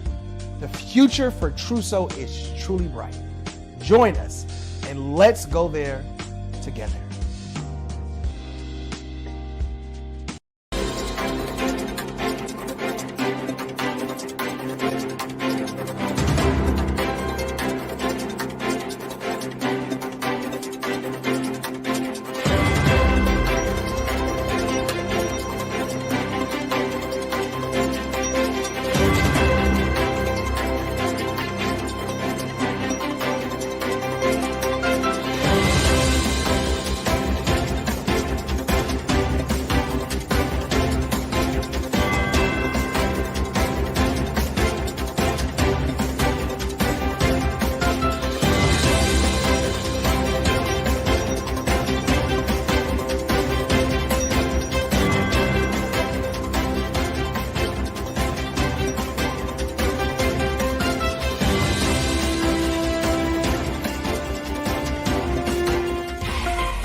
Dr. Eric Kelly III and a host of phenomenal speakers from all around the globe for this 7-day virtual event that you don't want to miss. The mission of the Black Business Expo is to raise scholarship money from kids all the way from high school, all the way from college. The Black Business Olympics is one of the largest Black business showcases in the world. It is an opportunity for businesses and companies to showcase their businesses globally. we are going to be giving away laptops up to $5,000 away to students. Again, I'm Olivia Appleberry, the founder of 2 Cents Finance and one of the speakers for the expo. I am so excited to see you there. For more info, go to www.blackbusinessexpousa.com or call 919-308-9090 and hope to see you there.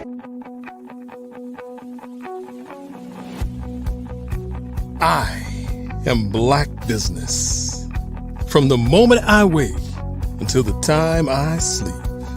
Yes, I am Black business. I am Black business. Tell me, are you Black business? I am Black business. Do you support Black businesses? Listen, I support Black business because I am Black business. Black Business Expo, one of the largest business showcases in the history of Black business in the world. The world. Sign up today at www.blackbusinessexpousa.com or call 919-308-9090. I am Black business. I am Black business.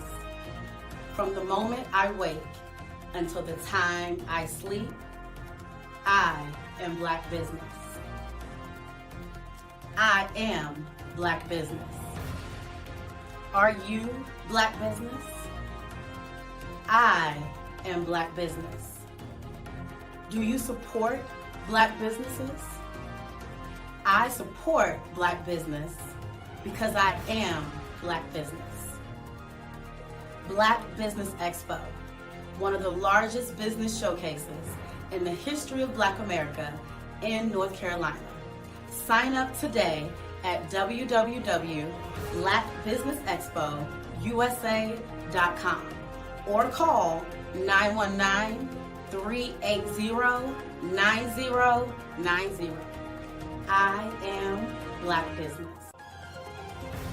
I am Black business. From the moment I wake until the time I sleep, I am Black business. I am Black business. Are you Black business? I am Black business. Do you support Black businesses? I support Black business because I am Black business. Black Business Expo, one of the largest business showcases in the history of Black America in North Carolina. Sign up today at www.blackbusinessexpousa.com or call 919-380-9090. I am Black business. I am Black business. From the moment I wake until the time I sleep, I am Black business. I am Black business. Are you Black business? I am Black business. Do you support Black businesses?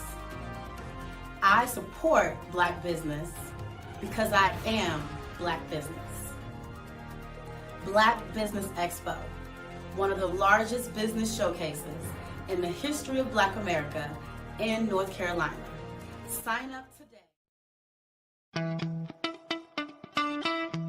How many times have you been asked to help someone you didn't even know, a student, a business entrepreneur? Or did you ever even ask, where did they end up? That business, that friend, that entrepreneur. Well, just maybe they ended up in a gang, bankrupt, homeless, or worse, dead. Maybe they turned to crime, drugs, and alcohol. Did you ever wonder? Did you destroy their dream, or was your life always so easy?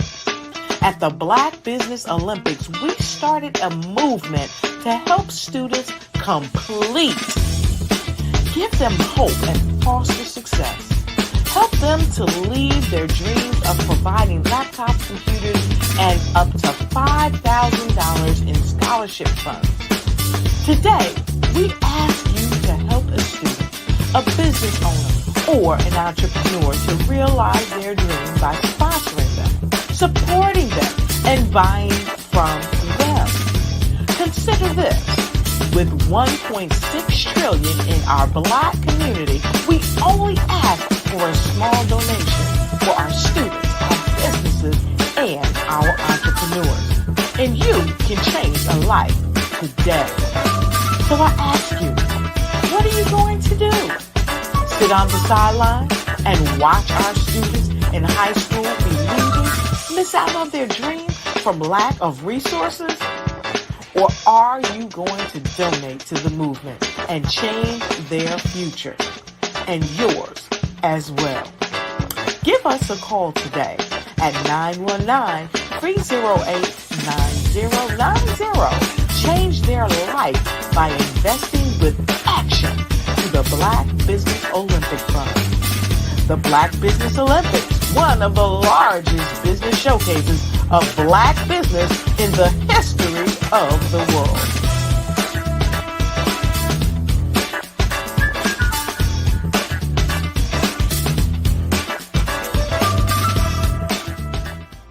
Over the past few years, we've seen the growth of existing and new initiatives focused on financial inclusion, building global networks, and reducing the wealth gap in response to the idea there's not enough seats at the table.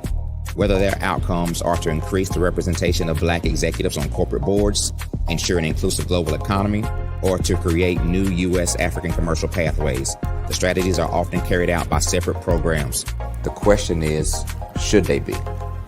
With the continent of Africa being home to more than half of the world's fastest growing economies, the youngest workforce, over 400 companies generating more than $1 billion annually, 700 generating more than $500 million annually that are poised for growth, and being the destination of nearly $5 billion in venture capital in 2021.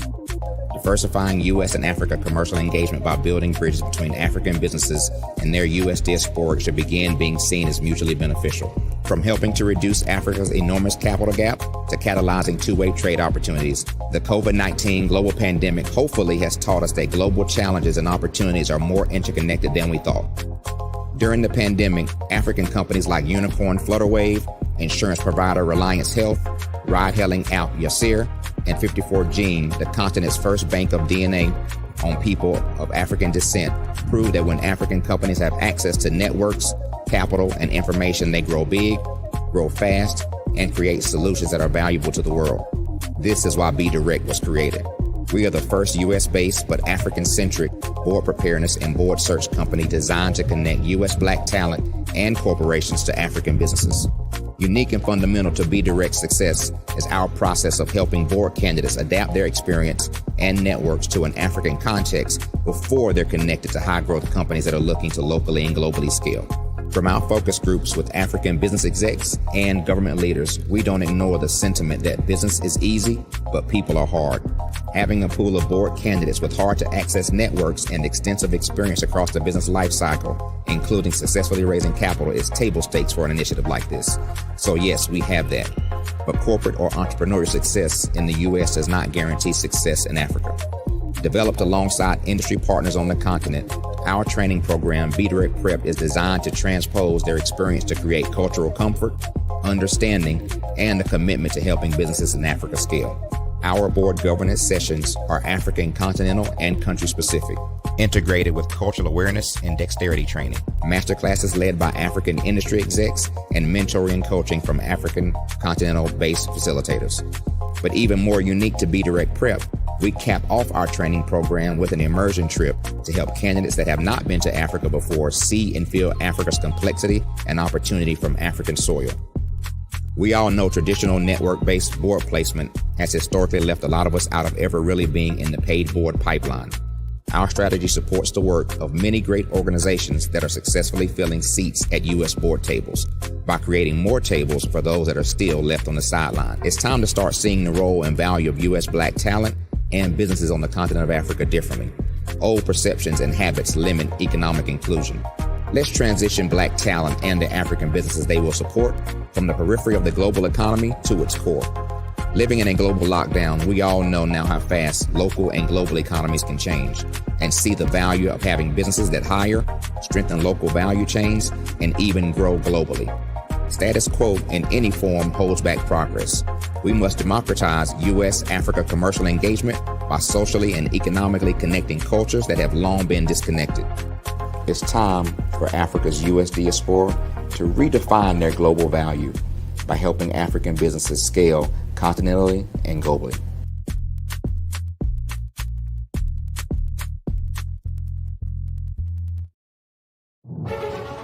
In the heart of America, there are dreams waiting to be realized.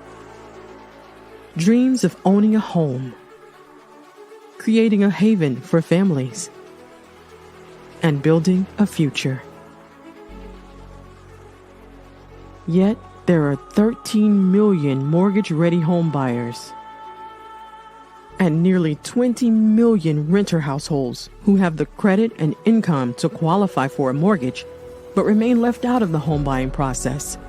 These potential home buyers are in urban and rural America, where dreams should flourish. The big banks, the giants of finance, have all exited the mortgage lending business, decreasing their lending footprints across America. They are no longer present and active in these communities. Instead of offering opportunities for home ownership, some of these banks have chosen a different path. They have decided to become mega landlords. They have chosen to invest billions of dollars in rental homes, leaving potential home buyers with fewer options and stuck in a cycle of renting without the chance to build equity and create a legacy for their families. Here is the shocking truth. A report issued by the Home Ownership Council of America revealed that if lenders were to step forward and serve this underserved market, they could conservatively increase their loan volume by $1.5 trillion. $1.5 trillion. This is $1 trillion business opportunity, ripe for the taking.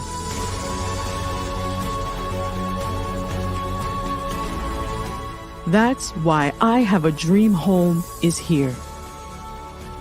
We support the American dream of home ownership in urban and rural America. We believe in the power of social consciousness and the impact it can have on people's lives. Investing in urban and rural America is not just good business sense. It's a moral imperative. Our mission is clear. Become the go-to mortgage lender in these communities. Create a pathway to home ownership for all Americans, breaking the cycle of poverty by empowering families to build wealth, stabilizing our communities, and taking pride in our country. I Have a Dream Home. Unlocking dreams, transforming communities, and rewriting the story of American home ownership. For more information, scan the QR code or visit our website at www.ihaveadreamhome.gold.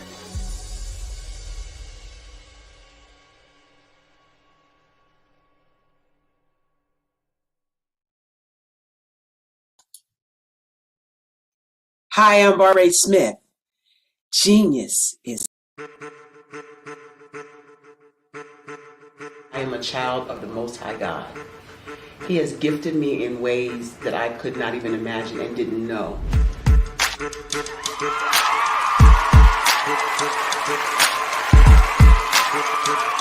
There was a time when I didn't know who I was. I listened to other people tell me who I should be, what I should do. I listened to people telling me that I should be a boutique owner, that I should be a construction manager, that I should be a laborer. Have you ever felt like you should do something else, be something else, go somewhere else, be wherever you wanted to be, and you felt like you were in a box? Anybody in the room? And you couldn't get out. Anybody in the room? and you kept trying to go and go and you couldn't get out. Anybody in the room? But let me tell you, you need to rock the box. Rock the box.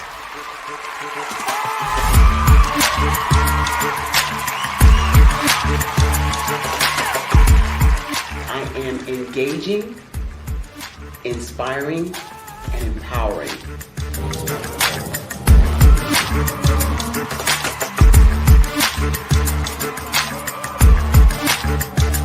I would give you everything I know. Just by touching you, if I could, by osmosis, give you every single thing I've learned, I've gone through, I know I would. We know that's not possible, but as it is possible, I love to share information with people. Some of you out there, people have told you that you can't be, you can't have, you can't do.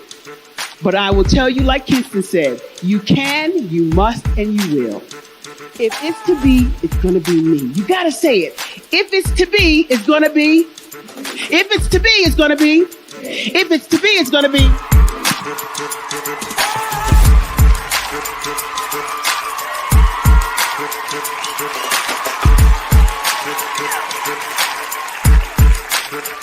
Barbara is because she believed what her mama said about her and not what other people told her. Every day you wake up, when you're in a situation, it's your choice whether it's an advantage or the disadvantage. She gained her confidence and her life, and now she is a testimony. If I can help you elevate yourself, then I feel like I'm elevating my own self as well. What you know and I know together can change the world.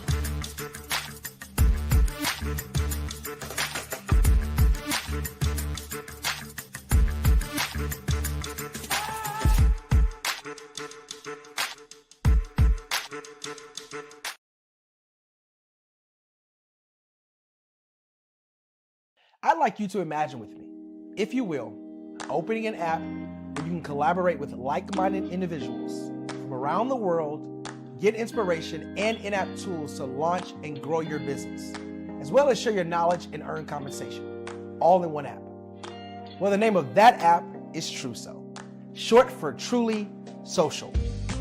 Hi, I'm Matthew Newman, the founder and CEO of Truso, a new concept in social media. Truso is designed from the ground up to be a platform that's both social and empowering for all its users. How exactly do we do that? I'm glad you asked. First, Truso brings the world together via video. Psychologists assert that video provides a significantly more effective connection than audio only. When you enter a community on Truso, you're face to face. Second, on Truso, you don't have to have 1 million followers to monetize. Our business model allows all hosts and moderators to monetize, no matter the size of your following, by 1, producing fee-based content, and 2, inviting others to join the platform as subscribers. Even more, Truso has an in-app resource library with over 100 free resources, forms, and documents to help you build your brand and grow your business. Third, Truso is inclusive. The deaf and hard of hearing communities make up 360 million people worldwide.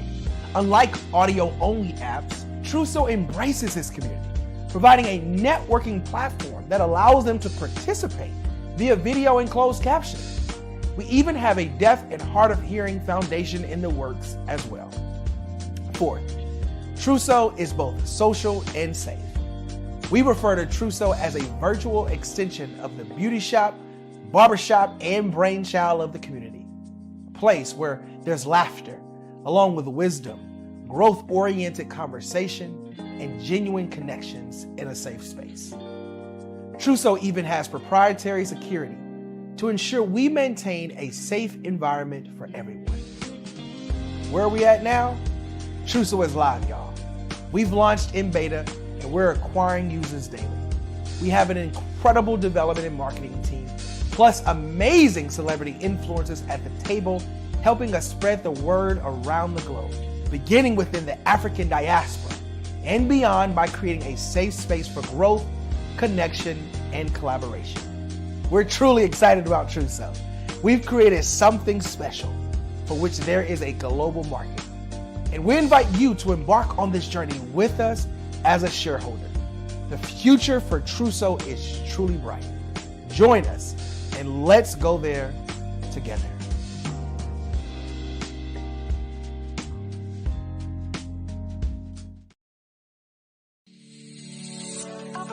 Did you know that our black dollar only lasts for 6 hours in our community? Yet other communities, their dollars last for 19 to 30 days. The Black Wall Street Nation. Black Wall Street Nation. Yes, that's why we created the Black Wall Street Nation. Black Wall Street Nation is a centralized directory available to all black businesses across the world. It was created for businesses like you, the ones that want to start and the ones who have a dream that have already started, such as businesses like Drop in a Bucket Productions, Valito Foods, Sugar Tea Branding Firm, All the Dazzle, Bun Cakeaholic, Miss Riot, and you. We'll have marketing, seminars, and some funding coming soon just for you. So, we want you to come and join us. www.blackwallstreetnation.com. See you there.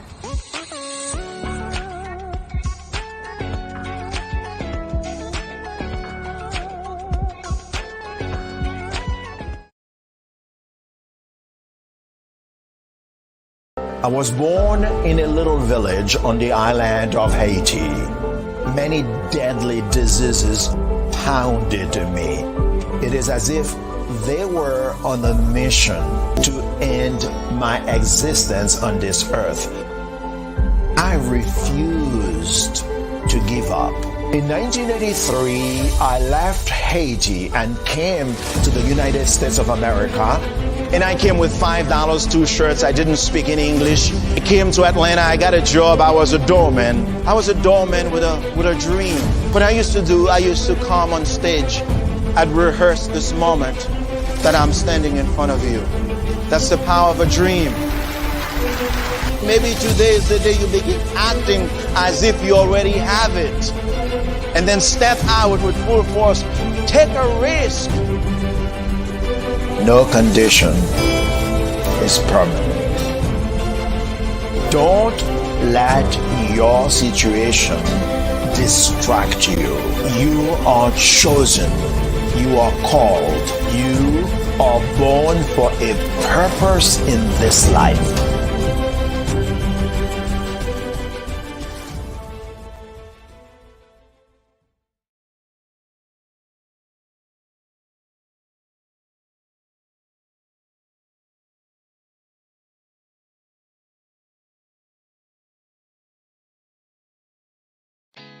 Did you know women represent just 3% of Fortune 500 CEOs and less than 15% of corporate executives at top companies worldwide?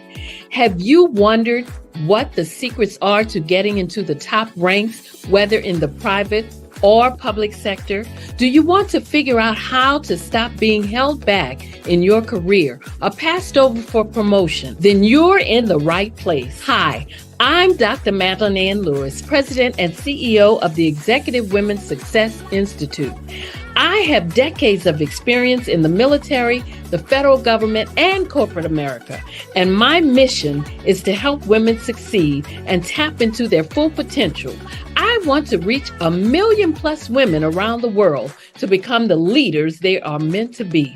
So if you want to move into a management or executive level position, or maybe you are a female veteran transitioning out of the military into business entrepreneurship, then reach out to the Executive Women's Success Institute at 301-693-3284. Let us get you on the fast track to success.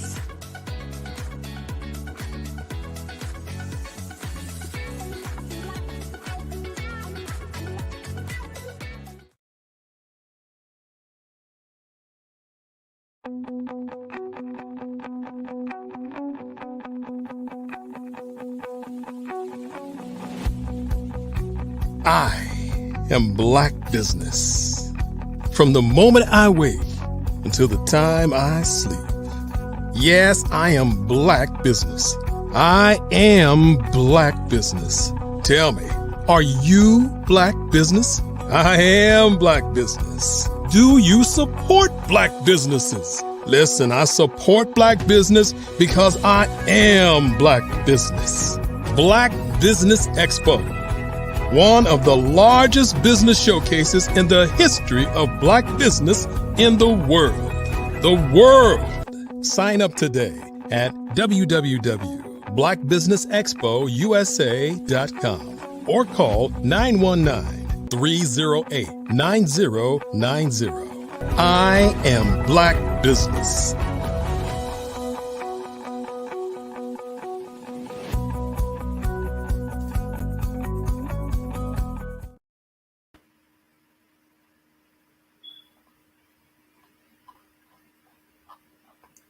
Good morning, business owners, entrepreneurs, thought leaders, and corporations.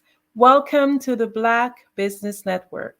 My name is Andrea Adams, and I am your moderator and speaker for this section of our morning Black Business Network presentation. The Black Business Network is a 24-hour business network showcasing Black businesses, business owners, entrepreneurs, and thought leaders worldwide. We have speakers from North Carolina, London, Singapore, Africa, Japan, and cities all over the United States. The Black Business Network is a global community sharing its business knowledge to empower, inspire, and educate businesses about business. Before I go into my keynote speech, just let me share a little bit about me. I am a life coach, ICF certified communication, relationship, and mindset coach. One of my passions are working with children and helping them to be able to develop the art of public speaking.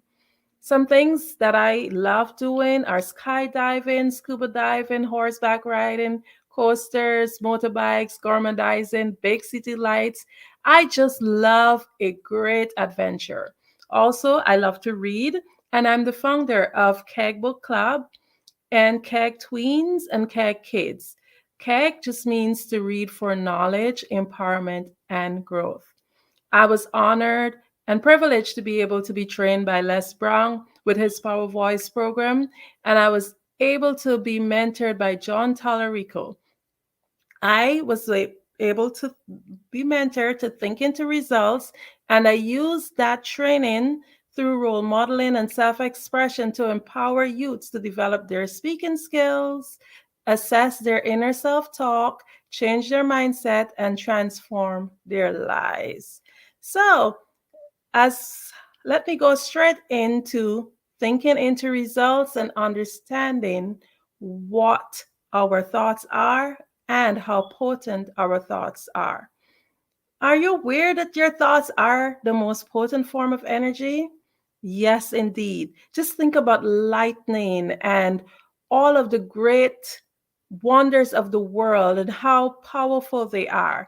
Yet, it has been proven that our thoughts are the most potent form of energy. But what exactly is energy? Energy has a wide capacity of meaning, so it's dependent on its concept.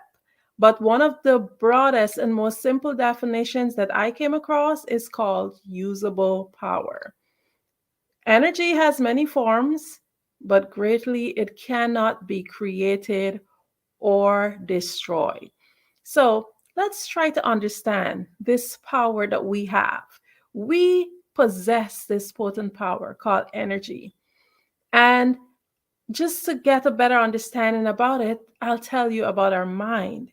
Your mind is a center of divine creation. The center is responsible for whatever results that you are having now in your life.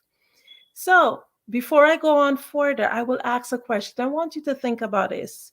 Where is your mind located? I know many of you listening in here, the first thing you would think about is your brain. Most people automatically say that. However, the brain is part of your physical body, and the mind is the tool that we use to operate the physical body. You may be wondering, hey, as a business owner, why is it important, even as an individual, for me to understand all of this? Because where you are in your business, wherever you are in your life, it's all based on your creation, based on your ability to create the life that you want. So whatever it is that you're experiencing now, you create it. So if you can better understand your mind, then you can better create the optimum life that you want to live. So moving forward, our mind is energy. The mind is used to think. The brain is the transmitter. The mind cannot be physically touched because, again, it's energy. However, in order to understand how the mind works, I want to paint a picture. Your mind functions on many levels, but for today, we will just look at two. Just take out a piece of paper and draw a stick person. Make a big circle. We can use that to represent the head. Don't add any details like eyes and nose or whatever. We're just doing basics here. Then we will use the circle, that big circle, to represent the mind. Now draw an even line throughout that circle. I hope you guys are having the picture I'm trying to paint. It should look like a pizza, perfectly divided in two. Label one side as conscious and the other side as subconscious. That will represent your mind. And I will explain that a little bit more. So our body is the instrument. So our mind thinks and creates, and our body is the instrument that allows that to happen, whatever it is that we conceive.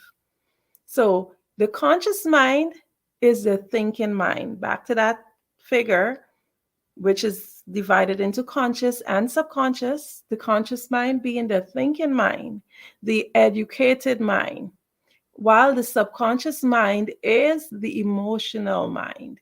The conscious mind receives information from the outside world through its 5 sensory factors. I'm sure you guessed it: sight, sound, smell, taste, and touch. Unfortunately, most people only live through these senses, and we are much more than these senses. These are just an addition to the greatness that we are. The subconscious mind only does what is impressed upon it. It does not question anything. The subconscious mind creates whatever picture is painted. Just think about the stuff that you would have gained in life, all your achievements. At one point, everything happens twice. At one point, you would have had a picture of what you wanted, and then you would have created it. The conscious mind is where we gather the information, but it's not the part that controls the body. The conscious mind thinks, and the subconscious mind executes whatever is impressed upon it, and it expresses itself through the body. I know it's a lot, so just let's do a little recap, because that's a lot of information to just pour into your mind, especially if you're hearing this concept for the first time. So energy is usable power, and your thoughts are the most potent form of energy. Repeat that. My thoughts are the most potent form of energy. I want you to let that sink in and sit on your heart, because if you understand the power you hold by just thinking positively, thinking of what you want, assuming the feeling of the wish fulfilled, then you will understand that you are limitless potential. We need to understand that our mind has to be in the right place for us to be able to function and be successful, to gain whatever business it is that we want to achieve, whatever business that you want to form. You have to, first of all, be there in the right place in your mind. Your mind is a center of divine creation. And I could have said that it is the center of divine creation, but the is definitive. And there's not one center. Each and every one of you who are all listening, you are limitless potential with a center of divine creation. So again, remember that your mind is divided into conscious and subconscious. So you would have heard me mention earlier, okay, I was trained by John Tallarico through Bob Proctor program to think into results. But how do you think into results? It's pretty simple. Whatever it is you want to achieve, begin with the end in mind. So in order to understand how to master this, our thoughts, you must first understand the process. You must first conceptualize the idea that your mind is a center of divine creation. Each and every one of you have your own headquarters. Each and every one of you are a CEO of your own headquarters. You are the boss in your own divine operation. Like an organization, we are constantly creating every day, every moment. Whether you are conscious of it or not, you are creating. You're thinking about what you want to do next week, next month, next year. What do you plan to do in order to achieve these things? Some of us are more detailed and we write it down and we're more articulate, while others just let it happen. But it's important to not just let it happen, because it is said that if you don't know where you're going, any road will take you there. And you don't want that. You want to be in charge. So as the CEO of this divine operation, of this headquarter, you must take charge and master your thoughts. So how do we create? We create by assuming the feeling of the wish fulfilled. Everything around us was once an idea. It was once conceived in our imagination. So just to expand on that a little bit, let's just do a little exercise. Like, think of the color of your front door. The first thing that happens is that you don't think of it if it's red as in R-E-D. R-E-D does not come up in your mind. The spelling of the word does not come up in your mind. What comes up is a picture. So we think in pictures. So we create our movies in our mind of what we want. We create that movie. Also, our memories are like pictures. They're like a movie. We rewind. And it could get a little bit more complicated, because like if I ask you what was the last dish you washed, you might not necessarily remember. You might recall, rewind your movie, but because we remember things which have more of an emotional attachment to, we might remember something that someone did to hurt us more than we might remember what is the last dish. So that's why, which was the last dish that you washed? So that's why it's important that whatever it is you're trying to create, you assume that feeling and you create emotion. You put emotion into it. And once you assume that feeling, then is when your subconscious mind will help you to create. It uses the body. Now, these exercises that I just spoke about to demonstrate how our mind think. We basically think in pictures, as I said. So we must begin with the end in mind. Now, if you're purchasing a house, you're not going to go, first of all, you're going to visualize it. You're going to want to think about what color your house is going to be, how many rooms. You probably contact the bank to see if you qualify for whatever amount, but you visualize and you have an idea. So it's important that whatever it is, it might not be a house, but whatever it is that you want that job. You think of yourself as having that job first, and then you assume that feeling of that wish fulfilled, because the more excited you are about it, the more you are likely to go after it and actually achieve what is it that you're trying to achieve. You have to put emotion into it, and then you have to plan. So it's like a movie. You think about it and it happens twice. You think about the end and then you create it. I know it sounds really easy. Oh, I just think about it and it happens. But we know that it's not that easy. Every day we create naturally. The outside world is actually a reflection. Whatever it is that you're living right now is actually a reflection of what takes place in your mind. Oftentimes we dream big and we cannot seem to get the results. Because you might say, well, I am passionate about this, but still I can't get the results, or I started and I cannot complete whatever project it is. Am I not passionate enough about it? Sometimes we take courses, we acquire all the degrees and the accolades, but we just can't seem to get the desired results. Whether it's financially, whether it's career, relationships, whatever it is, it's all because of how we think. So what that is basically called is just knowing how to close the knowing doing gap. Because a lot of times, not always, we actually know what to do, but we don't do it. So that's the difference. And why don't we do it? Sometimes we don't know what to do. And that's also another reason why sometimes we cannot fulfill or complete stuff, because we don't know what to do. I'm an avid reader, and I always refer back to Think and Grow Rich, where it says one of the principles is like, if you do not know what to do, you seek professional help. A lot of us, we want to skimp and cut corners, and we end up losing more. So if you don't know what to do, find somebody who's done it, a mentor. Get yourself a coach or a professional who will be able to help you close that gap. So if your issue is not knowing, then you have no excuse. There's somebody out there who have done it, because there's nothing new under the sun.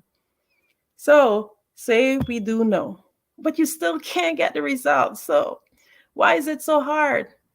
In order to get the results we need to get to the core issue. What is stopping us? When you really look back at it, most times it's self-doubt, it's indecision, it's poor self-image, paradigms and terror barriers, all these things that sabotages us. So indecision causes disintegration, and I'm sure many of you would have heard that. It's just a basic law of the universe. You either have to create or disintegrate. There's no other way. And that's why I love the laws of the universe, because it does not matter what gender or race, it just follows for everyone. It's like principles, it's a law. You can either create or disintegrate. So if you're not being decisive, that means that you're disintegrating. We just need to get mad sometimes and just do it. Many times, self-doubt is our major saboteur. It's like we know how to do it, but we are afraid. We just can't make that decision. We just don't do it. Nike, just do it. So again, as I said, if you don't know what to do, you find people and resources who will be able to help you. If you know what to do, don't doubt yourself, just do it. Then another big thing is poor self-image. What is the story of yourself that you have told yourself? In order to get the results we seek, we have to accept ourselves. Many of us have not accepted ourselves. We are so hard on ourselves with mistakes that we would have made. We are ashamed of decisions that we would have made, not realizing that everybody have their own burdens that they live with. The only reason why it is so much for you is because you have focused on it. They say wherever focus go, energy flows. Wherever you focus, that's what becomes big. So you can't focus your energy on stuff that are negative, because then it will turn into a big sore. And when you really ask yourself sometimes things that you remember that were so bad, you might ask someone, they were like, oh no, that was nothing. So stop being so hard on yourself. Stop living from a victim perspective. That is one of the main saboteurs of not being able to see your results. The poor me syndrome. The self-image of you is how you perceive yourself, and it builds up and it gets worse because we magnify these stories. And for example, it might have been something small and we make it into a much bigger thing. Oh, like it was so embarrassing. Everybody that was there, mind you, it was 2 or 3 persons. So anybody listening might think, oh my goodness, it was an entire village or a stadium.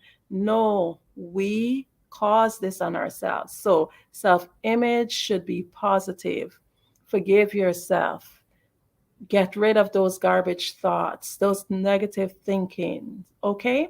So, next thing that we have is terror barriers. Terror barriers are basically challenges based on our unconscious fears.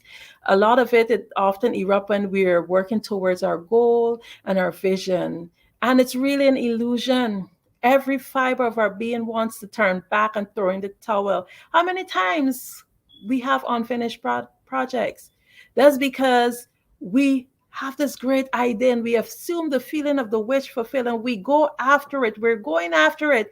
And then all of a sudden, we have this thought that comes in, oh, I can't do this because of that reason or this reason. Or something happens and you go, oh, this is a sign. Maybe I shouldn't have done this. No, you have to push through. Terror barriers are illusions.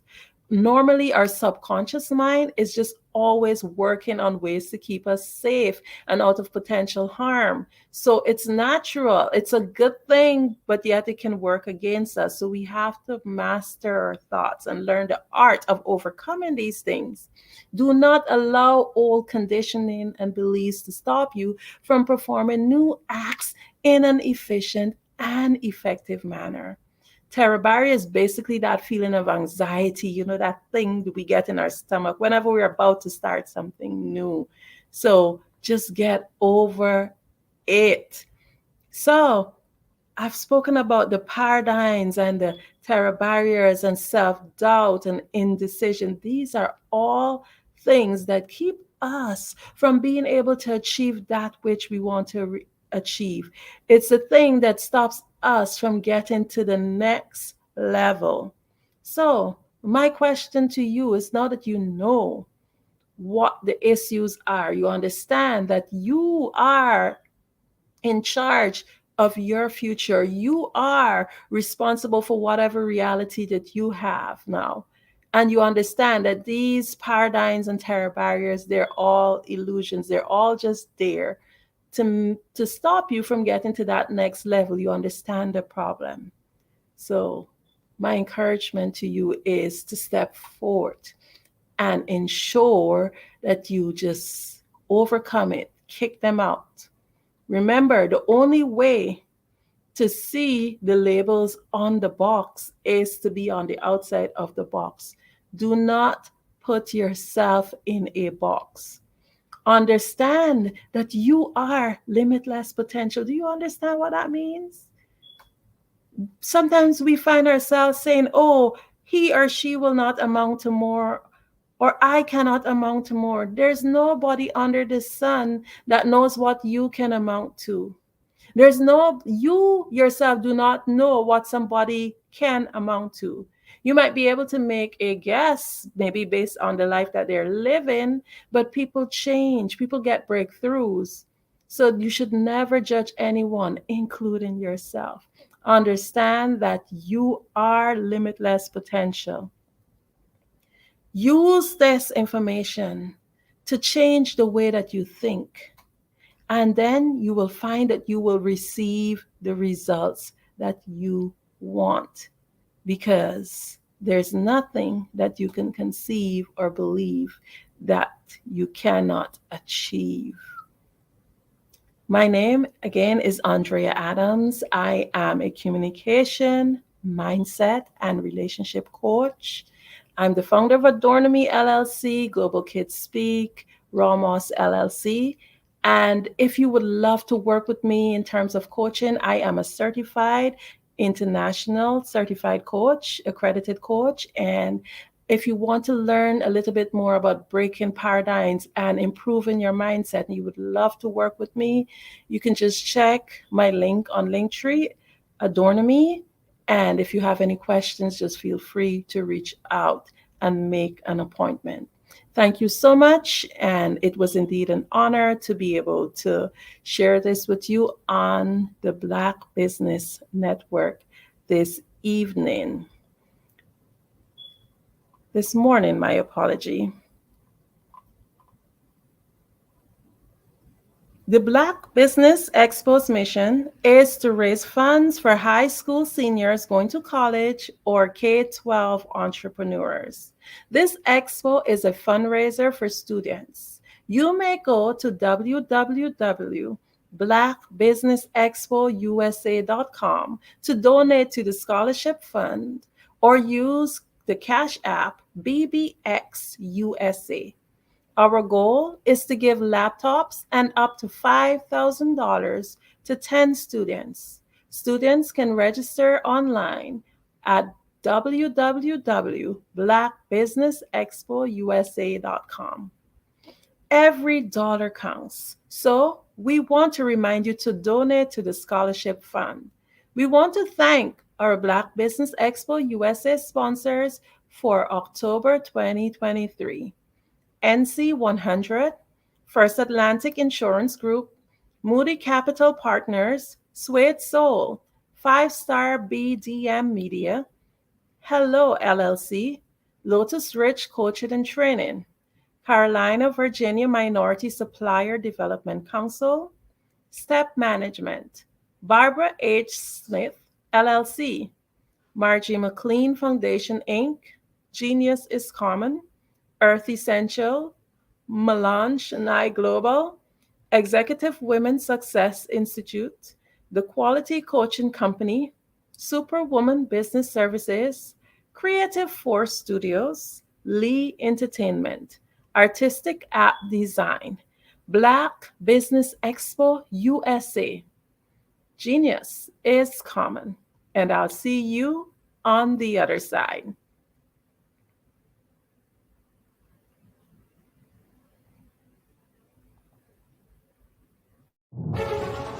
In the heart of America, there are dreams waiting to be realized.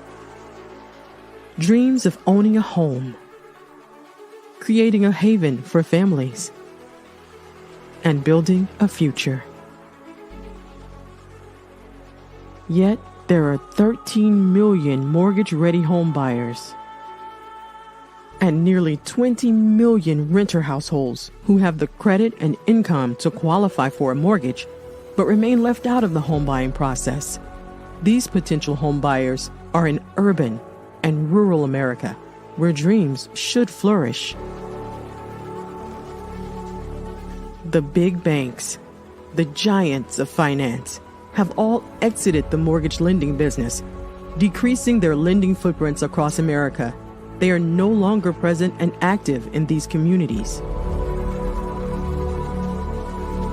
Instead of offering opportunities for home ownership, some of these banks have chosen a different path. They have decided to become mega landlords. They have chosen to invest billions of dollars in rental homes, leaving potential home buyers with fewer options and stuck in a cycle of renting without the chance to build equity and create a legacy for their families. Here is the shocking truth. A report issued by the Home Ownership Council of America revealed that if lenders were to step forward and serve this underserved market, they could conservatively increase their loan volume by $1.5 trillion. $1.5 trillion. This is a $1 trillion business opportunity, ripe for the taking.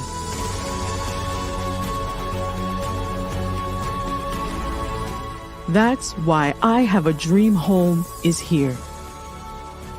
We support the American dream of home ownership in urban and rural America. We believe in the power of social consciousness and the impact it can have on people's lives. Investing in urban and rural America is not just good business sense. It's a moral imperative. Our mission is clear. Become the go-to mortgage lender in these communities. Create a pathway to home ownership for all Americans.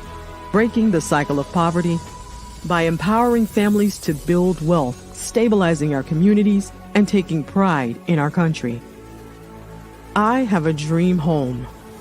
Unlocking dreams, transforming communities, and rewriting the story of American home ownership. For more information, scan the QR code or visit our website at www.ihaveadreamhome.gold.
Dr. Eric Kelly III and a host of phenomenal speakers from all around the globe for this 7-day virtual event that you don't want to miss. The mission of the Black Business Expo is to raise scholarship money from kids all the way from high school, all the way from college. The Black Business Olympics is one of the largest Black business showcases in the world. It is an opportunity for businesses and companies to showcase their businesses globally. We are going to be giving away laptops up to $5,000 away to students. Again, I'm Olivia Appleberry, the founder of 2 Cents Finance and one of the speakers for the expo. I am so excited to see you there. For more info, go to www.blackbusinessexpousa.com or call 919-308-9090 and hope to see you there.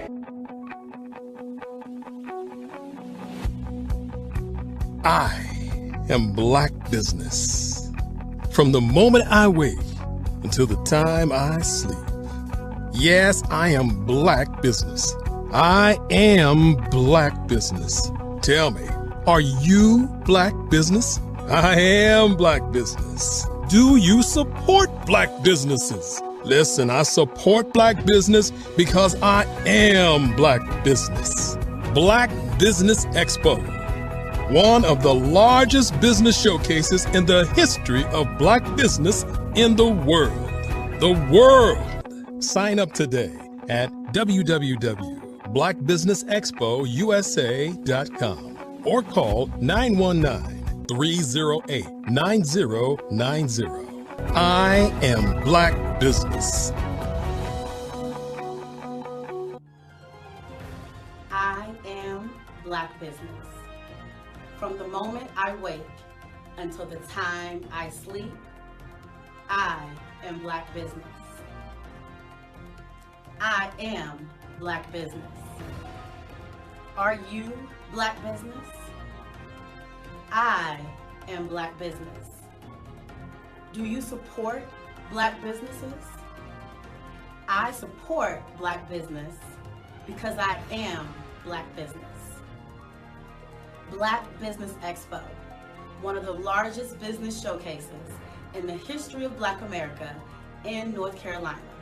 Sign up today at www.blackbusinessexpousa.com or call 919-380-9090. I am Black business. I am Black business. From the moment I wake until the time I sleep, I am Black business. I am Black business.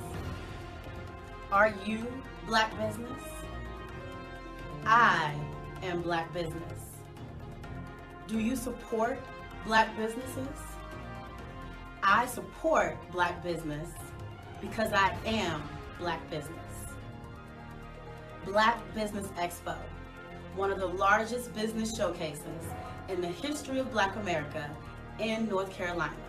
Sign up today at www.blackbusinessexpousa.com or call 919-380-9090.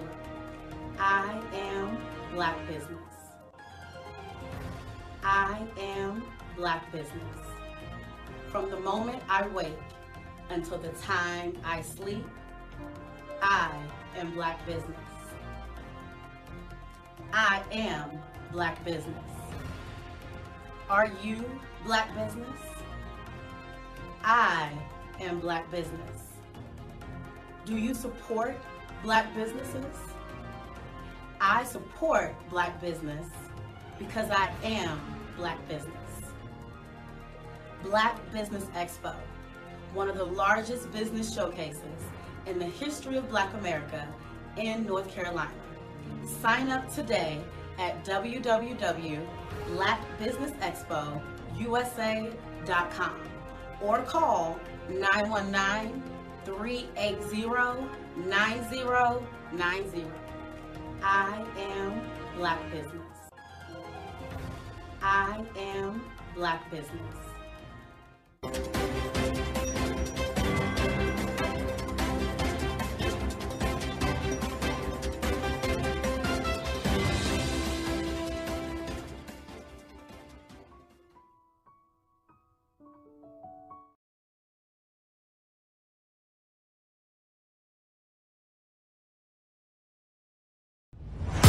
Social media is evolving. It's more vibrant, more colorful, more energetic, and so are you. It's not just photos anymore.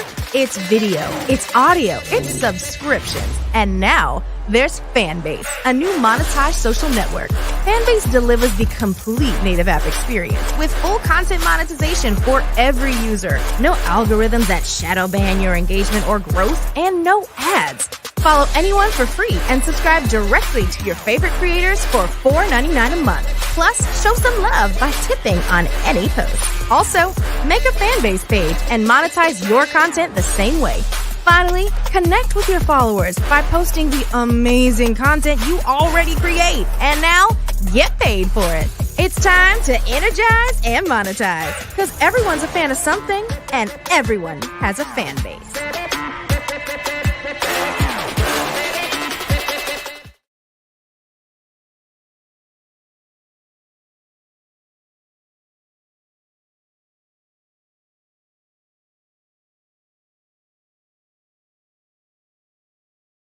Hello, I am Dr. Eric Kelly III, the visionary strategist and founder of the Black Business Olympics.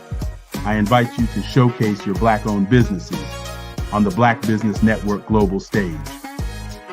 The Black Business Olympics is a global Black Business Network platform that propels Black-owned businesses into the international spotlight.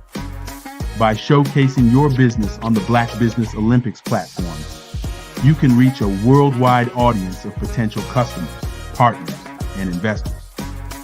You can also establish yourself as a thought leader, an expert in your field, attract lucrative partnerships, and more speaking engagements. In addition, the Black Business Olympics platform provides a valuable opportunity to connect and collaborate with like-minded entrepreneurs and business professionals from around the world. This can lead to new business opportunities, ideas, and relationships. Finally, by sharing your story and expertise on the Black Business Olympics platform, you can inspire and empower others. This is a powerful way to make a positive impact on the world and leave a lasting legacy. If you are a Black-owned business owner, I encourage you to seize the opportunity to showcase your business on the Black Business Olympics platform. It is a once-in-a-lifetime opportunity to make an indelible mark on the world. Be one of the 1,000 visionary entrepreneurs who are changing students' lives, shaping industries, and leaving an unforgettable legacy for their families. Unleash your voice on our global stage and watch your business thrive. Black Business Olympics is one of the largest black business showcases in the history of black business in the world. Yes, the entire world. Just give me a call today at 919-308-9090.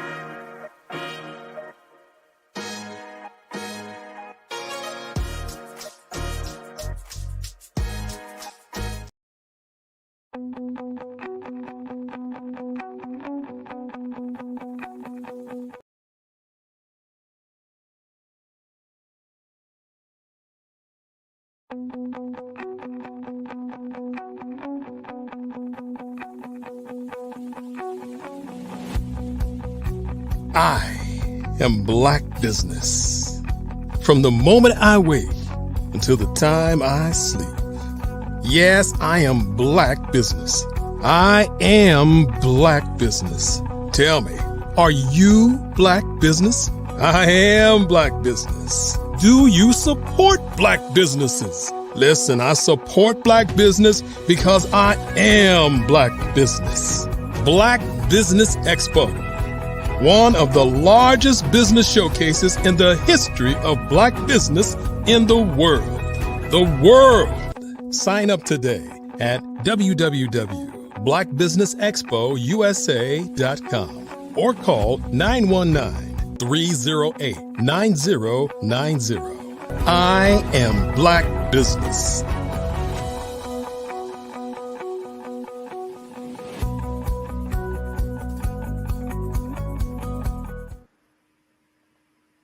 Good morning, business owners, entrepreneurs, thought leaders, and corporations. Welcome to the Black Business Network. My name is Andrea Adams, and I am your business moderator for this morning on the Black Business Network. The Black Business Network is a 24-hour business network showcasing Black businesses, business owners, entrepreneurs, and thought leaders worldwide.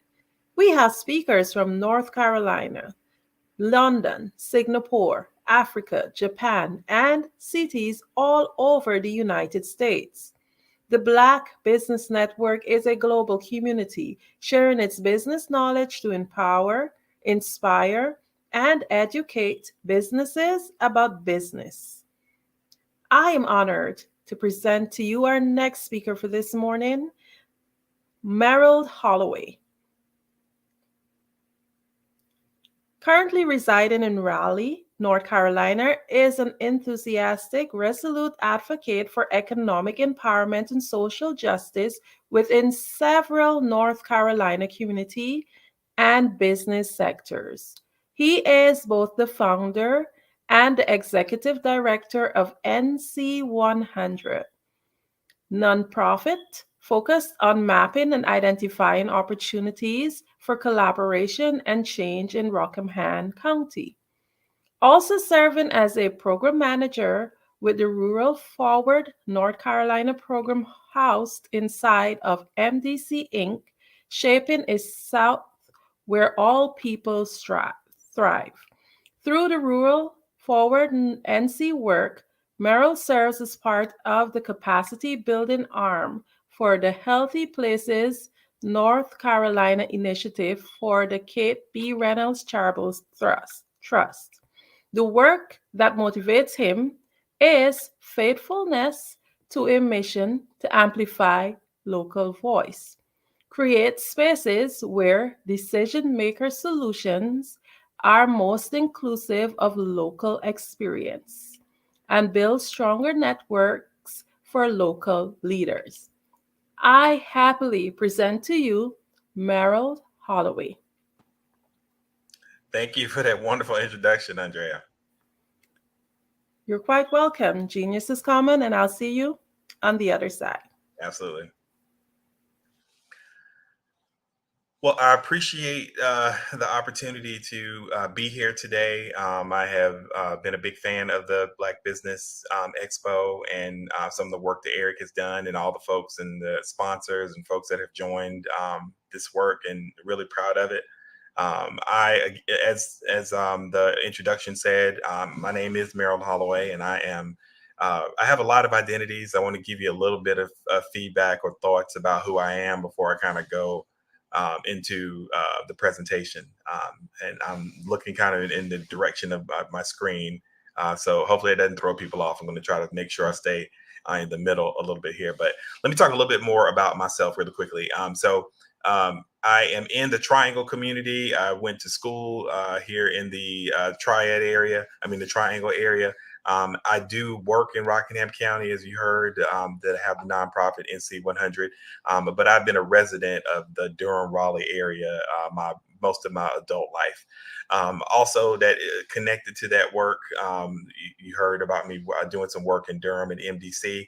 I'm also a powerful advocate for employee-owned businesses. These are businesses where people set up a cooperative or a type of employee trust, or a larger business sets up what's called an employee stock option program. And I'm the chair of that organization. And we do work centered in Durham and Raleigh, but it is really meant for the entire state to find ways, especially for Black businesses, legacy-owned Black businesses that the owner, their children moved away, or they haven't figured out a way to sustain the business and they're ready to exit. We support a lot of that information for people to be able to transition that ownership into their employees. So that just gives you a little bit of frame of why I'm having this conversation and joining you today. So the title of many presentations that I do, even though I am a nonprofit professional, the word nonprofit sometimes keeps people from entering into the space and realizing that a nonprofit is still a business. It still, has revenue to manage and infrastructure and people to market to. It's just that you are mission driven, in addition to wanting to have profits, and those profits that sustain your nonprofit, through tax code. You still need those profits to thrive, to pay your people, to have a living wage, and all those things. I've had the wonderful opportunity to kind of support nonprofit and social enterprise work across the state. And there is this tension that these business owners that are, community driven, community led, are thinking through. It's one direction is taking them to, I want to build capacity for the future because I want to continue to do this work. But the reason that I got into this work is not because necessarily I wanted to make a profit and sell something to people. I wanted to address immediate needs. And typically those organizations look for grants. Or they look for donations, or they're looking for people to support them, and they don't have a fee-for-service revenue model with some type of service that they provide that is of value to like larger organizations. So you see these organizations, sometimes they'll start and then burn out because maybe they got a couple donations for a couple years, and 2 years later they weren't as successful, or the grant partner that they were working with decided not to support them. So a lot of the work that we do, especially with NC100 in Rockingham County and across the state, is to talk to people about figuring out different models. Now, I want to make sure that folks understand there are some misconceptions or some things that people do when they want to go into the nonprofit space, social enterprise space. I'll try to say those interchangeably. They go, typically to set up a nonprofit, you go to the same place that you go to set up an LLC or an S Corp.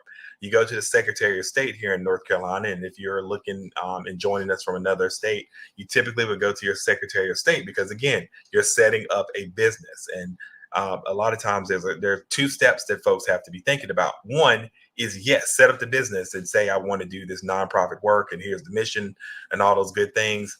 Is usually a low bar to be able to get into that, to get the money to set that up. It could be anywhere from $60 to $100 just to set that up. And then people stop. They're like, state of North Carolina says I'm a nonprofit, I'm good to go. Let me go get a grant. You go work with somebody or a philanthropist that really wants to hear your story. And then when it's time to get the grant, they'll ask you that question. Yeah, you're a nonprofit, but are you a 501c3? Do you have tax exempt status? Have you gone to the IRS and explained that your not-for-profit business should be able to make money, obviously, so you can, pay your bills and stuff, but to be eligible for grants, you need to have a tax exempt status for a lot of these foundations. Now, I'm not going to go through all the 501c stuff, the IRS tax code. You can go to IRS, .gov and look those things up.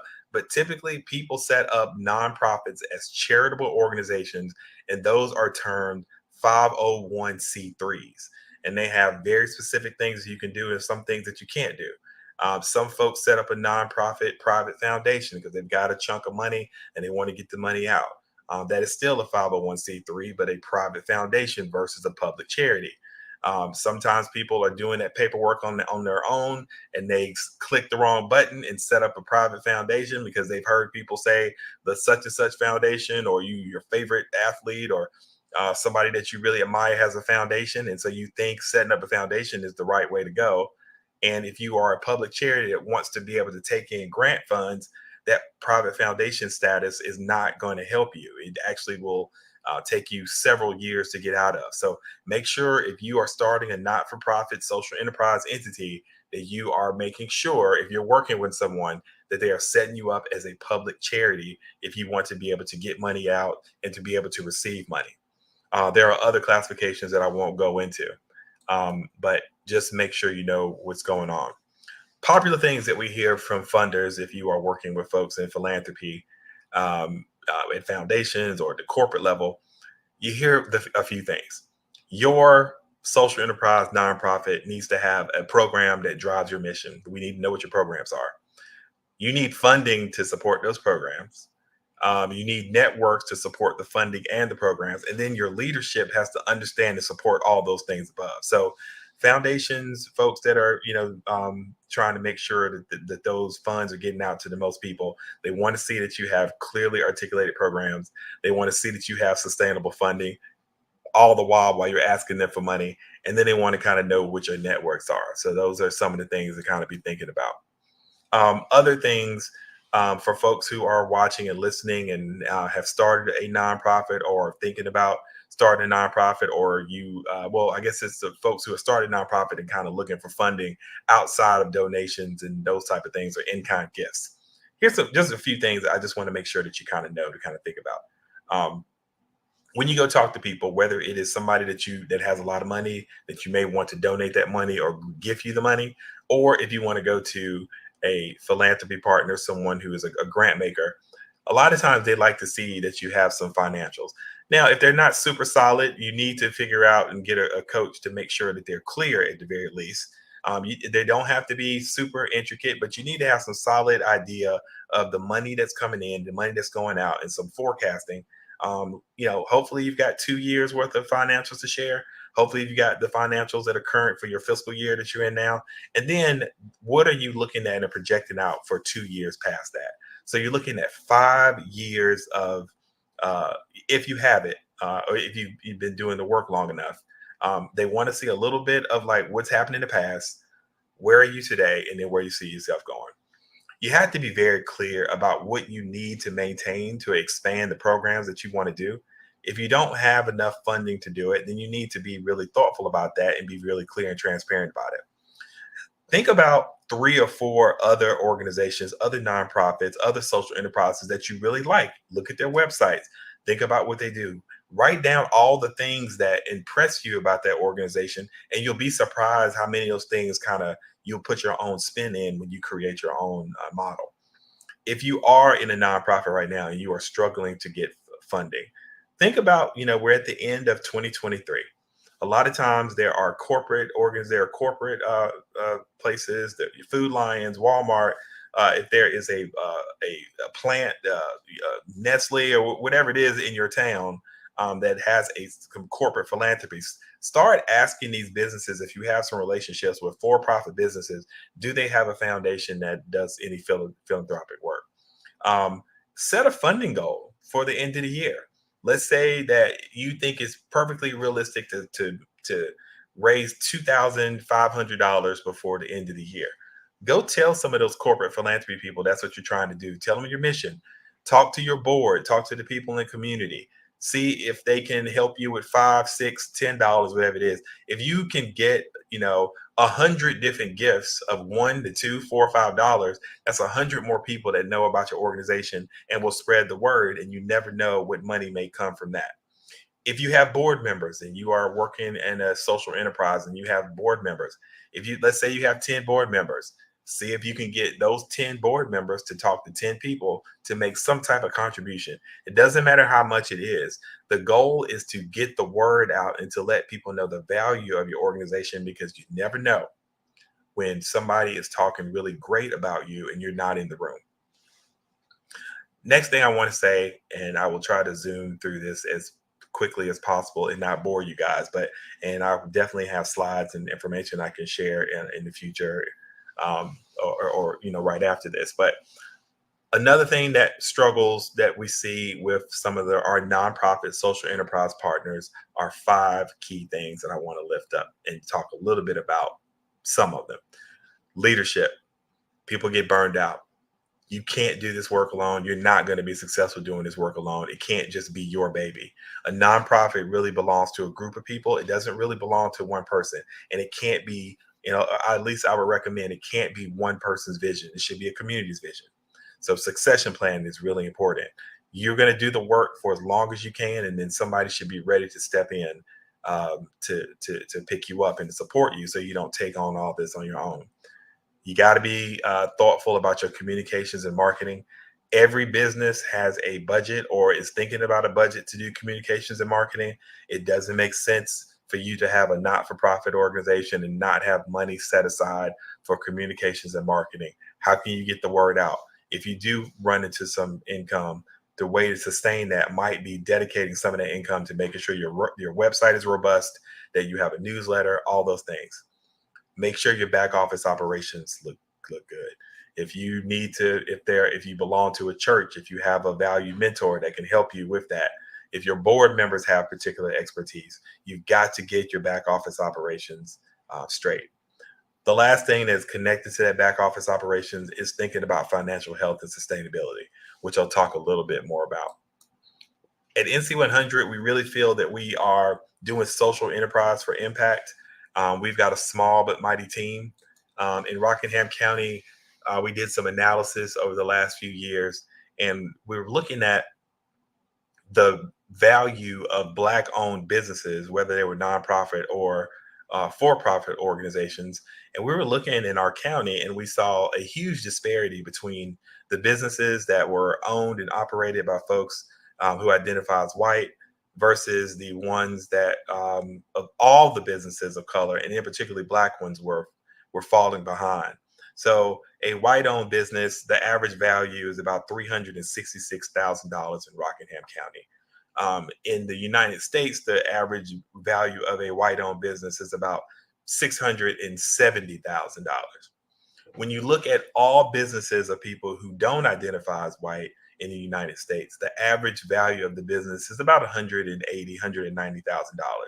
In Rockingham County, not too far behind, the average business worth of a business, if you put all folks that don't identify as white together, it's about 150 versus 370, which I said for white-owned businesses. There's a lot of reasons for that, historical, economical, and all those things.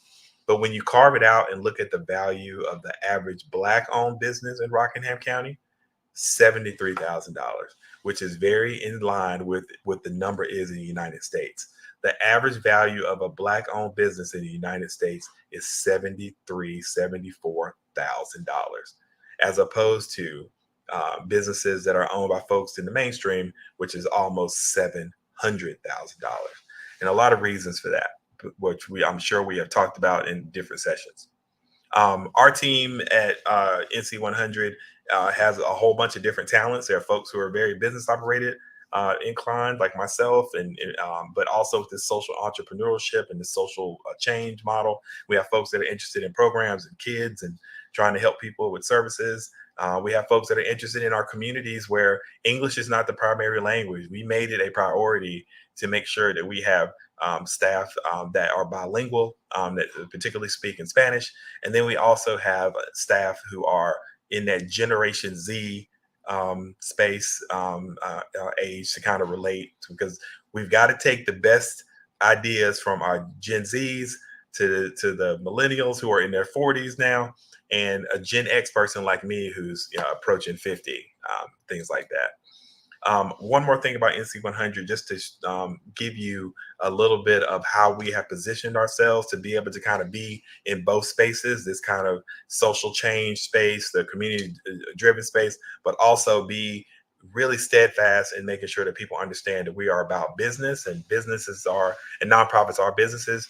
We have these two really high level strategies. One, develop authentic relationships and build upon assets. We want to be positive asset minded and build upon the strengths in our community, mobilize individuals, groups, and systems to come together. That means we facilitate conversations and actions that lead to the creation or the protection of wealth. And that can be through some of our youth programs. That can be from convening. The big thing that brings value and has brought value to us in our business model that we'll talk about really quickly is we do specific capacity building, strengthening organizations that have Black American leadership or focus on traditionally marginalized communities, which tend to be Black American communities, other communities of color, Latino communities, Hispanic, and people in rural communities of low wealth. So that is more of that frame. And we definitely advise folks to, if you have YouTube, please go to YouTube. And we are at We Are NC100, and we have so much content, so many videos about the work that we do. Two big quotes that I have said in different gatherings. Today I am traveling. I'm in Winston-Salem, North Carolina. I was traveling, talking a little bit about employee ownership last night. But one of the things that I like to say about our work is that all of this work, the work that we all do, but in particular, the way we kind of look at it is to encourage and foster entrepreneurship mindsets while doing the social enterprise work and helping all of our folks dream big, because everyone deserves to win in this economy. There are so many spaces and information that is out there for folks to be able to get access to capital, access to relationships. And we need to share those things. Like when we find success, we need to be able to pass that on and to help folks and give them a little bit of a head start from the stuff that we've learned. We live in this constant tension between these really two ideals. It's the world as it is and the world as it should be. And the work that a lot of us social change folks do, and trying to discern the interest that creates people's position. We want to agitate, we want to anger and lean into the anger about things that don't work the way that they should be so we can make change. But you want to be true to yourself, true to your values. As you learn what people really are aligned to, whether it is, creating like collaboration space or providing resources for people, once you make that social contract and understanding with people, you can be a disruptor as well by just simply pointing out any contradiction between what a person or organization says and how it acts.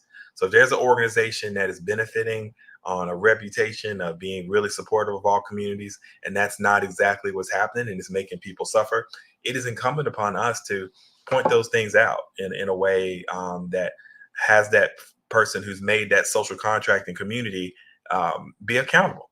And we really believe in doing that work. We took a long look at our finances last year in 2022, and we were very successful in raising money. Almost about $400,000 we raised, either through private foundations or community foundations, fees for service where we charge for different things, donations from our supporters, working with the city and county, holding big fundraising events, and then just, generally working with people in corporate philanthropy, like I talked about before. And out of that $400,000 that we raised, we realized over 59% of that money, almost 60% of that money came from private foundations. Now, nothing against private foundations and people in regular and, traditional philanthropy that support organizations. But what is the danger of having 60% of your money come from one or two private foundations? If those private foundations decide not to fund you, then where are you? Can you continue to do your work? And if that organization has such a significant portion of your finances, do they have more influence on your decision making or the things that you decide to focus on? If you decide that you want to stand up for a particular social movement, or if you decide that you want to go a different direction with your nonprofit because you've talked to the community and they want you to do something different, and that funder doesn't agree and you lose that funding, then where are you? So we want people to be thinking about, in my nonprofit social enterprise business, what is my secret sauce? What do I do, or what can I contribute that nobody else can, or few people have been able to think about? What is the big problem that you are addressing? And what is the big thing that you are focused on that the community has ID'd for you to support? And do you have some type of unique solution? You can sell that. It is sellable. You can go to a hospital. You can go to a school system. You can go to the mayor. You can go to any large entity that has a lot of funding that wants to do really great work in the community and tell them, this is my secret sauce. I'll tell you something else, and I've learned this over time. Sometimes people want the whole story about how you started a nonprofit, how you're doing a social enterprise, and all the really great stuff that you want to do. And, you climbed a mountain and had an epiphany and all that stuff. Some people want to hear that stuff. Sometimes the folks that have large amounts of money just want to hear a little bit of it and then pull on the thread of something that seems really interesting. Think about having 30 seconds to get 3 minutes of somebody's time. Can you talk about your nonprofit right now? Can you talk about your social enterprise in less than a minute and a half? Maybe sometimes can you get it down to under a minute?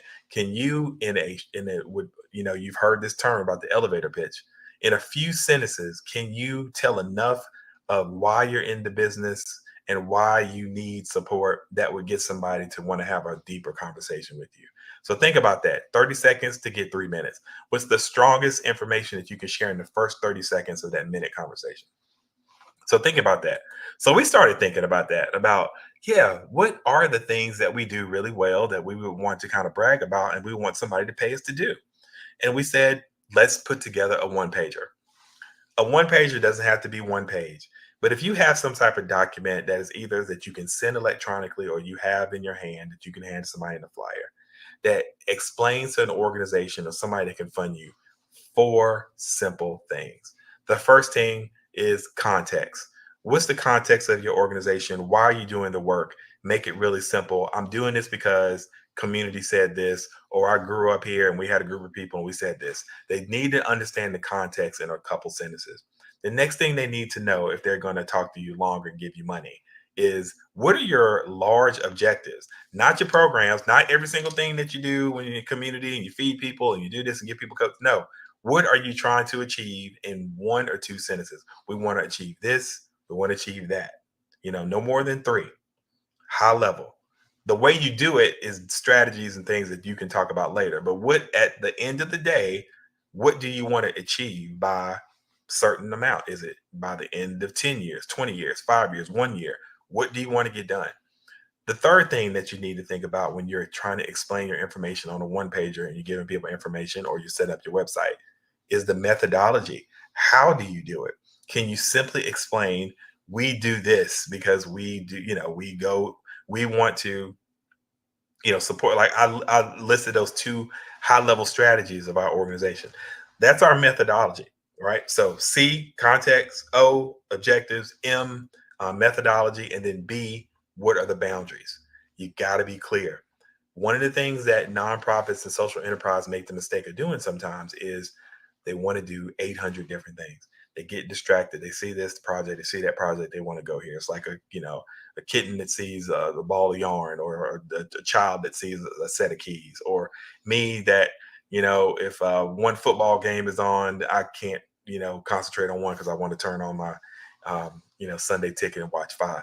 We all have these things, but if you can tell somebody the boundaries of your work, if your work is meant to support Black community, if your work is meant to support people with disabilities, if your work is meant to support people in a city or a county or a particular area in a city, you need to be really clear about what your boundary is. You need to be really clear about the way that you're going to do the work. So be thinking about those boundaries.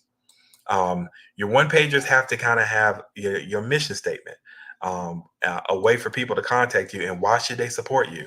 They should have links or a way to get to your social media. They should have maybe a testimonial about the value that somebody has found in your organization, they should have photos and visuals of like what the work looks like. And then other thing that I think people don't think about, key metrics. They don't have to be the most elegant, but are you trying to capture some numbers to see how many people you engage with? Do you have any idea how much money you raised? You know, things like that. They need to know in the traditional philanthropy space, or somebody who's going to invest, they need to know that you're being really thoughtful about what your work is going to end up doing. At NC100, we made the case that we can help people move from idea to action. That simple. We can account for power dynamics in the room by you bringing us in to be a facilitator. We can support you with process. We have partners that we work with at MDC that have trained us and showed us how to do that. You can find people who have this information and they can share it with you. We can help people build a balance of trust and distance by coming in the room and learning enough about the situation that we can mediate. And we can say the thing that sometimes people aren't willing to say.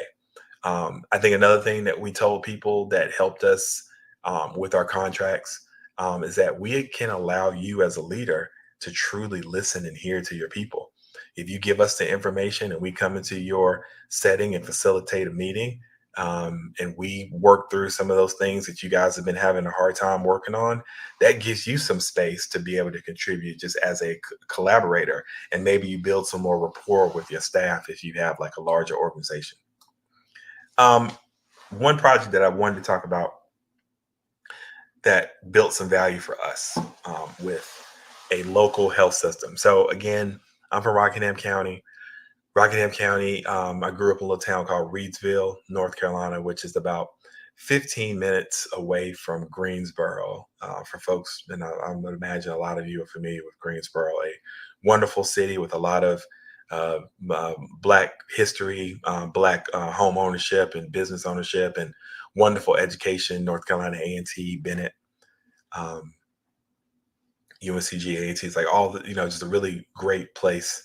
The history of Guilford County, having the Charlotte Hawkins Brown boarding school, like there's so much history in Guilford County and Greensboro.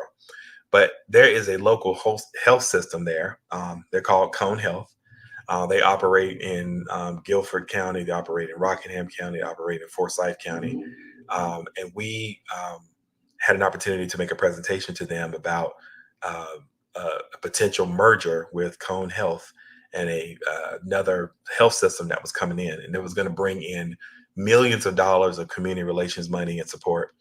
And we talked to that health system about how valuable it would be to be able to support organizations to be ready with their infrastructure and capacity building to be able to take on community health work. And so our hypothesis was that if we could, we could help them learn how to do better engagement, that would fortify the pool of community organizations that the hospital could work with. It gets the hospital their mission of making their community healthier. It supports these other organizations that are struggling and need money to be able to move their work forward. And it allows deeper understanding of what some of the community problems were. So we set up what we call the design thinking framework, where we explained to a group of nonprofits in Rockingham County what we wanted to think about focusing on. And so we brought them all together and started thinking about, like, what are the main issues going on in Rockingham County? And those folks had access to other people, and other lived experience. And we talked a lot about it and drilled it down to a few things. Once we drilled it down to a few things that we had some consensus on, we asked our partners to go into community and ask some of those same questions and see if what we were thinking matched what they were thinking, then we would come back. Once we got the feedback from those folks, we came up with an idea, like, what could we do as a business model, or what could we do as a solution model that would support some things that the community members have prioritized. And we came up with like 4 or 5 different events that we could do and learn from. The crux of this is having the discipline of being able to talk to community as you make your plan. So when you bring a solution to community, more and more people have designed it that are within the community, instead of just you coming up with an idea and saying, hey, do this, or here's a solution for you people. It's you have designed it. So once we come up with like a couple solutions of what a business model might be or an idea, we go right back to those people. We talk to them. We make sure that we haven't missed anything. And then we do the event or we do the solution. Like we figure it out in a very lean way. We got money from the Kate B. Reynolds Charitable Trust to kind of do this work. And we did 2 or 3 different things, and not all of them worked, but we learned from how it failed. And, you know, a really smart person told me, you know, a couple months back that if you change the word fail to mean first attempt in learning, then you see the value in being able to have some type of project that you take all the way through. Whether it succeeds or fails, you're still winning because you learned something. And so we continue to do that. And it was very, very, very successful.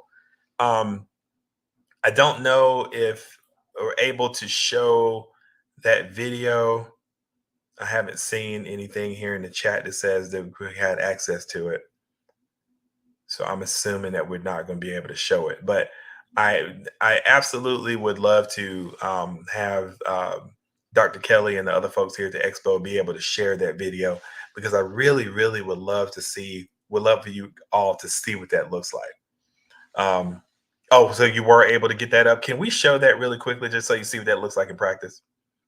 And then I'll close.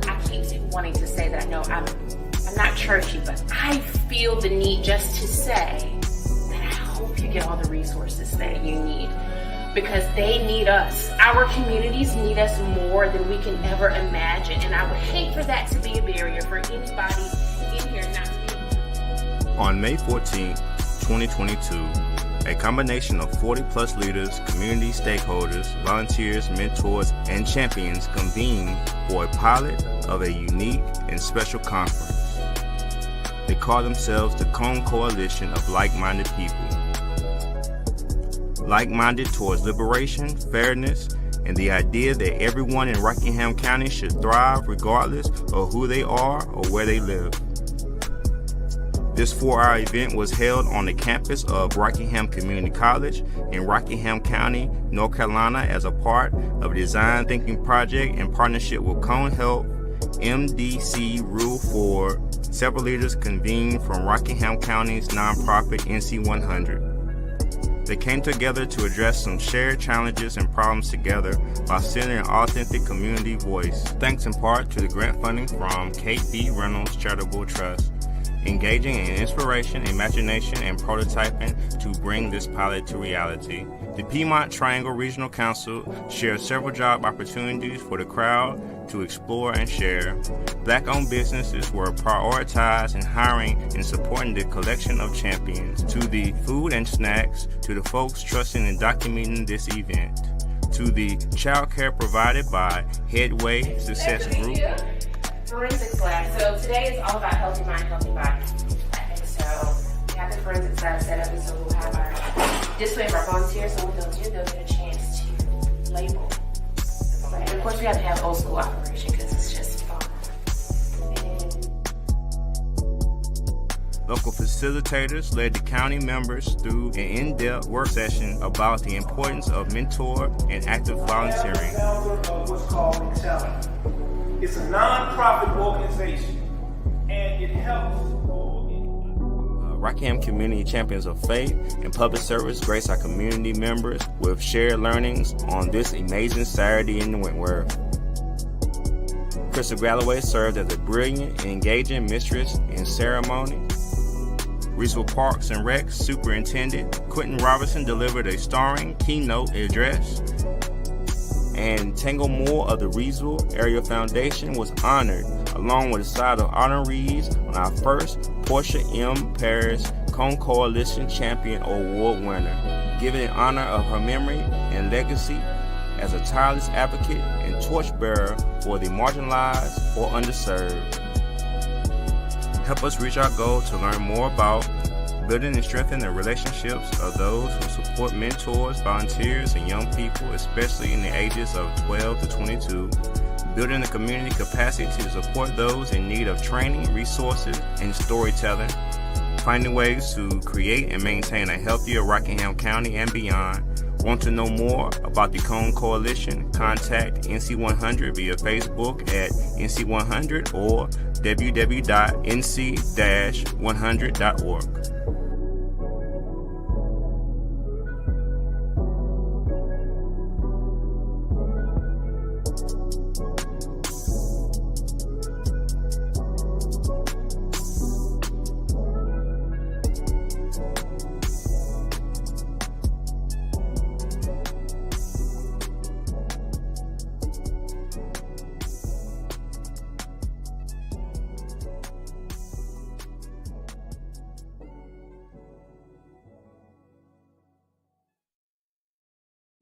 Thank you for indulging me on that. So you see, like, that's what that looks like. And we created that video with, like said, like the video said, we prioritize all Black businesses.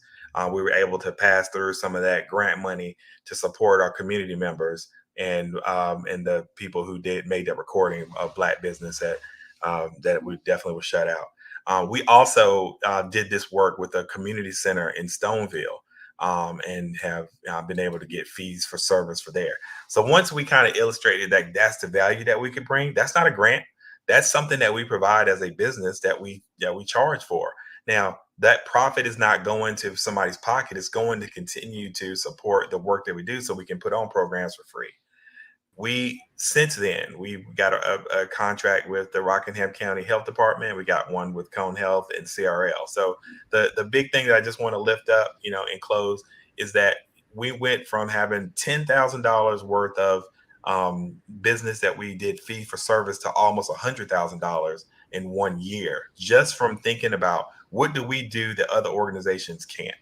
And that's just appreciate you for listening to me today.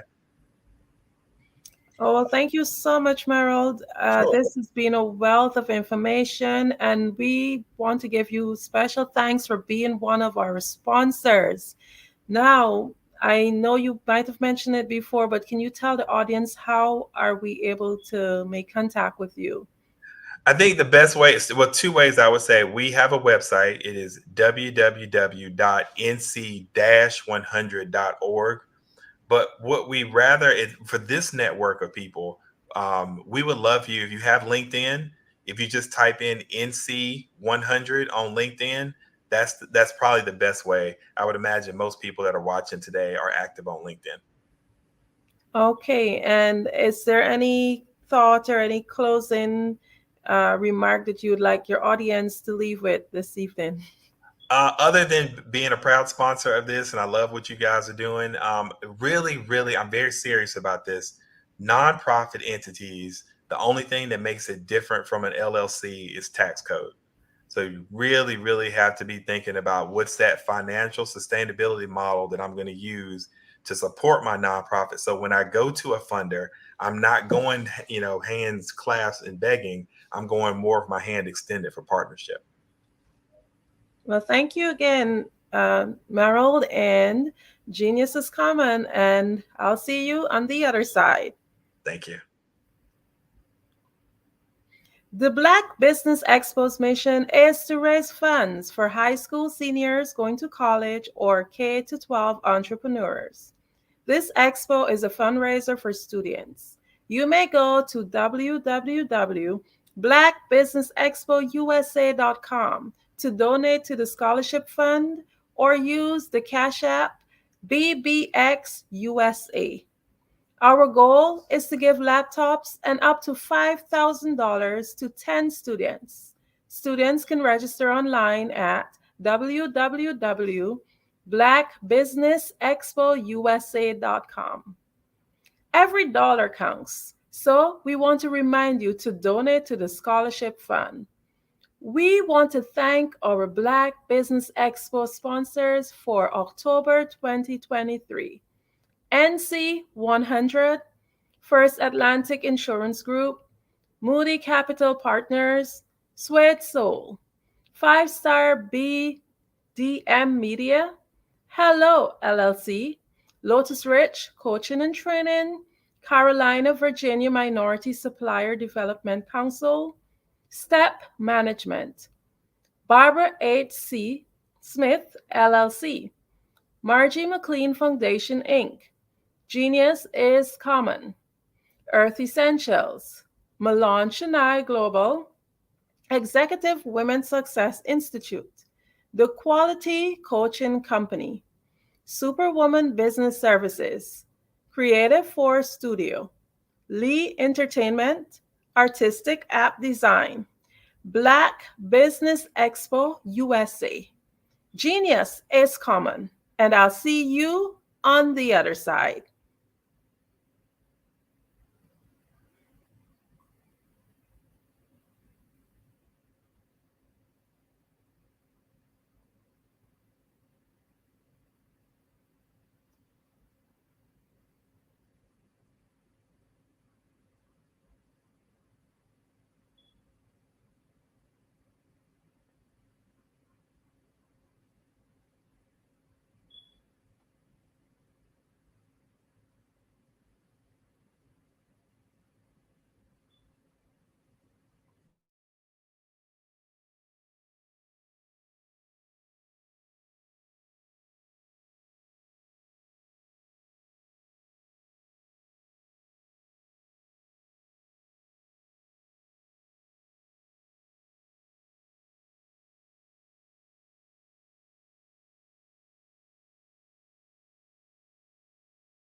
Hey guys, my name is Caden. I'm the CEO of Caden Teaches, and my genius is teaching kids about financial literacy.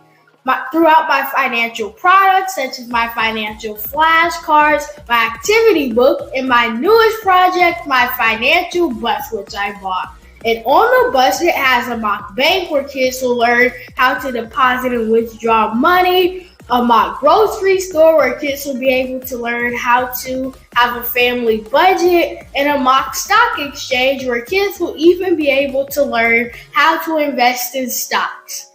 Now, I decided to start teaching kids about financial literacy because I find that most kids graduate high school without even knowing the basics about financial literacy. And I feel if I were to teach kids about financial literacy, that I would be able to help kids tap into their genius. And I actually learned about financial literacy to my dad because I would go to business meetings with him and I would always see that they were talking about financial literacy. And at that point, I didn't understand what financial literacy was. So I took it upon myself to learn about financial literacy and teach it to kids in a way that they could understand. But I want you guys to help me help kids tap into their genius by going to my website, cadenteaches.com, and you can sew into me in my financial bus by going to my GoFundMe link. And remember, if Caden can, you can too. Because genius is common. You are in the right place at the right time. The Black Business Network opens again for its Black Business Olympics, a 24/7 broadcast on business, strategies, global branding, social media marketing, finance, advertisement, and much, much more. Featuring the top, most powerful entrepreneurs and speakers and thought leaders from all around the world as they gather together for this phenomenal event. Join the Black Business Network, streaming live into the metaverse. STEM City USA, Black Multiverse, Pod TV, Roku, Hulu, iHeartRadio, Apple TV, YouTube, TikTok, Instagram, Google Podcasts, Facebook, LinkedIn, IBM TV, Spotify, and Twitch. Tune in today and be a part of this amazing movement. The Black Business Olympics welcomes you.